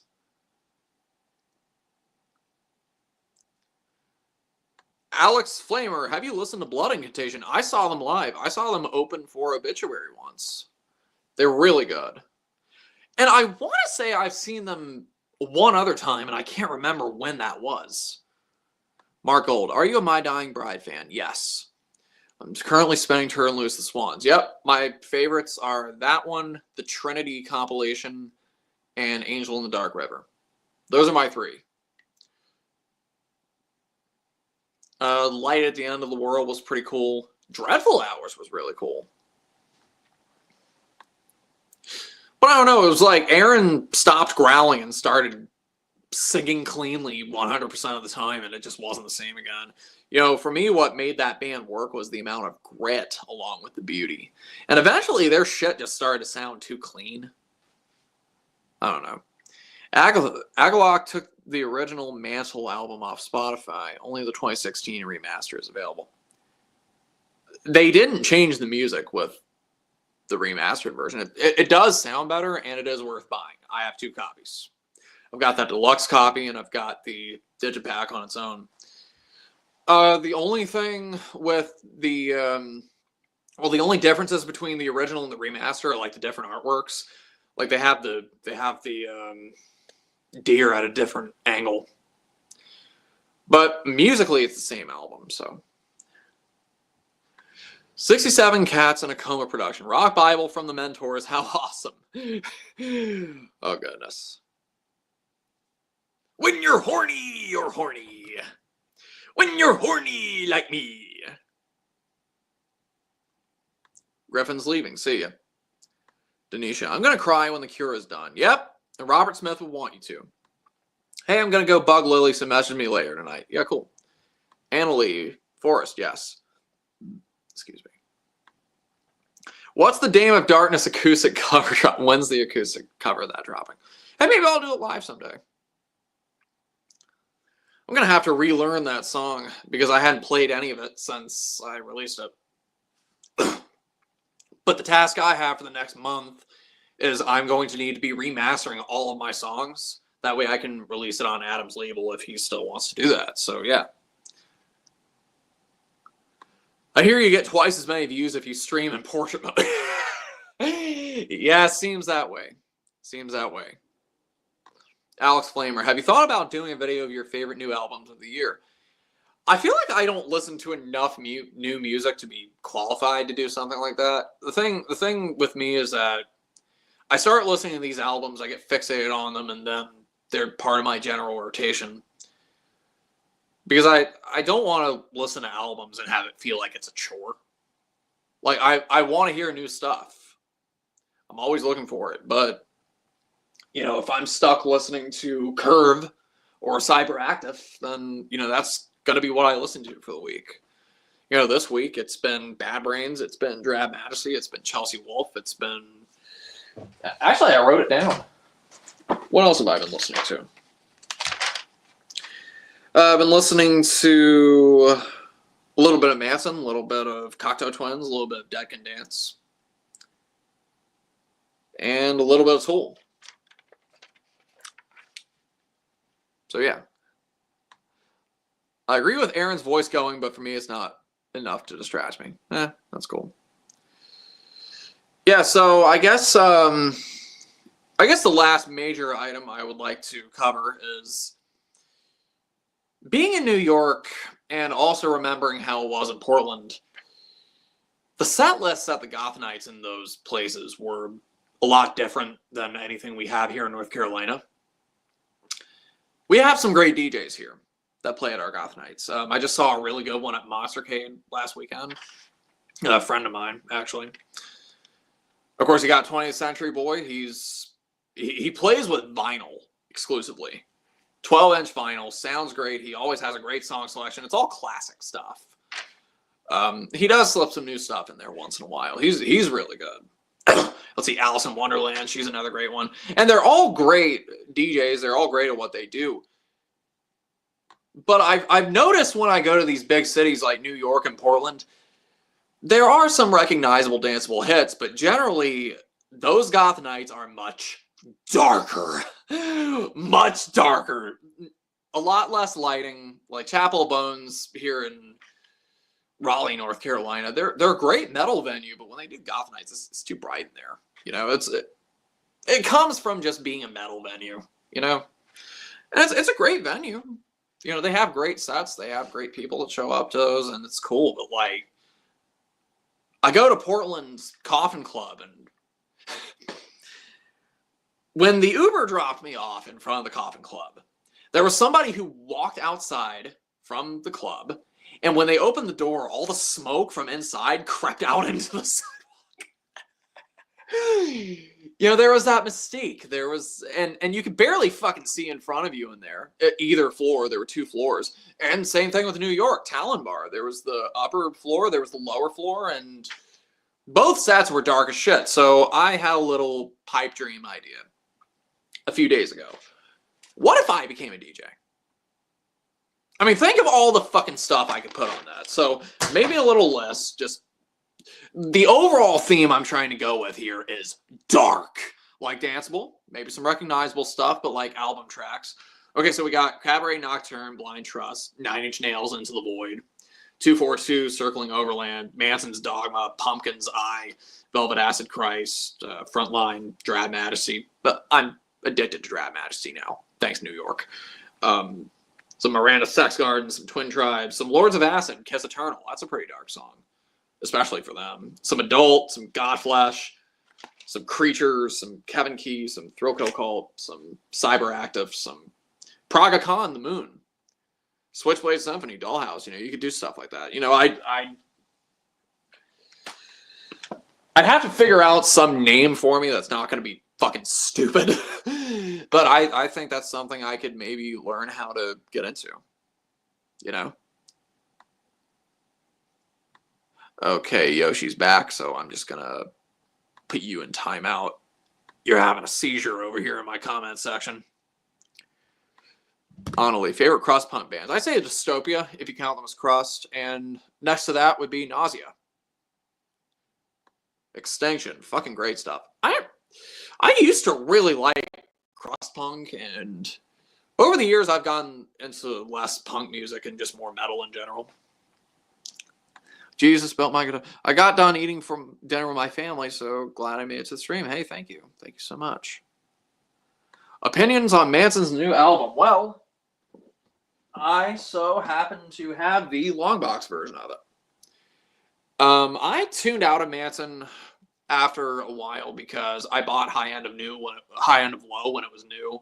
I thought it sucked, and I haven't bought an album of his since. And this was the first thing that kept me interested musically in a long time, as far as he goes, because, you know, he just doesn't have that fuck you machismo energy that he used to have, like in the Hollywood days. You know, it's all acoustic, cowboy, pseudo, dark wave shit, and he ran out of things to say. But after everything he's been through, he's got a lot to say. Now, I do think that this album, while it's my personal favorite since Hollywood, it seems sterile. It seems calculated. But maybe this is the album he needed to make to put himself back on the map. And since it says part 1, maybe part 2 is going to be the raw, darker, left field part that he wants to do. You know, the real him. Okay, well, my laptop is about to die, so what I'm going to do is end this stream, and if anybody has any last things they want to say, now's your chance. You got about 2 minutes. Connor Graves, are there any other ones after Golden Age or Grotesque that are good? This last album. That's it. Well, that's because the last one I bought when it was new was the High End of Low, and then I hadn't listened to anything he did after that.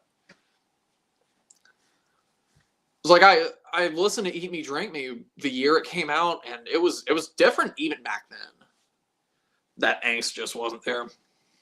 I listen to that album now, and it's fucking dreadful, horrible. There are like 2 songs on it I like. If I Was Your Vampire and Evidence. Tim Skuld was... Gotta love Tim Skuld. But Manson was just... You know, the Mechanical Animals album, I think, was peak Manson. because it was weird, it was different, the production was labored over. They used 100 different snare drums for that album. Christy, good night. See you in La La Land. Good night. Do you know Enslaved? Yes, great stuff. Been listening to them since I was 14. Just want to say, another great stream, and I enjoy what you do. Thank you. Thank you so much. Merry Christmas anyway, Tony. Thank you. Bye, Tony. Wishing you a Merry Christmas. Yeah. So, Merry fuckness to all, and have a fucking good night. Ha ha. Grind on, people. Loved having you here. See you in 2025.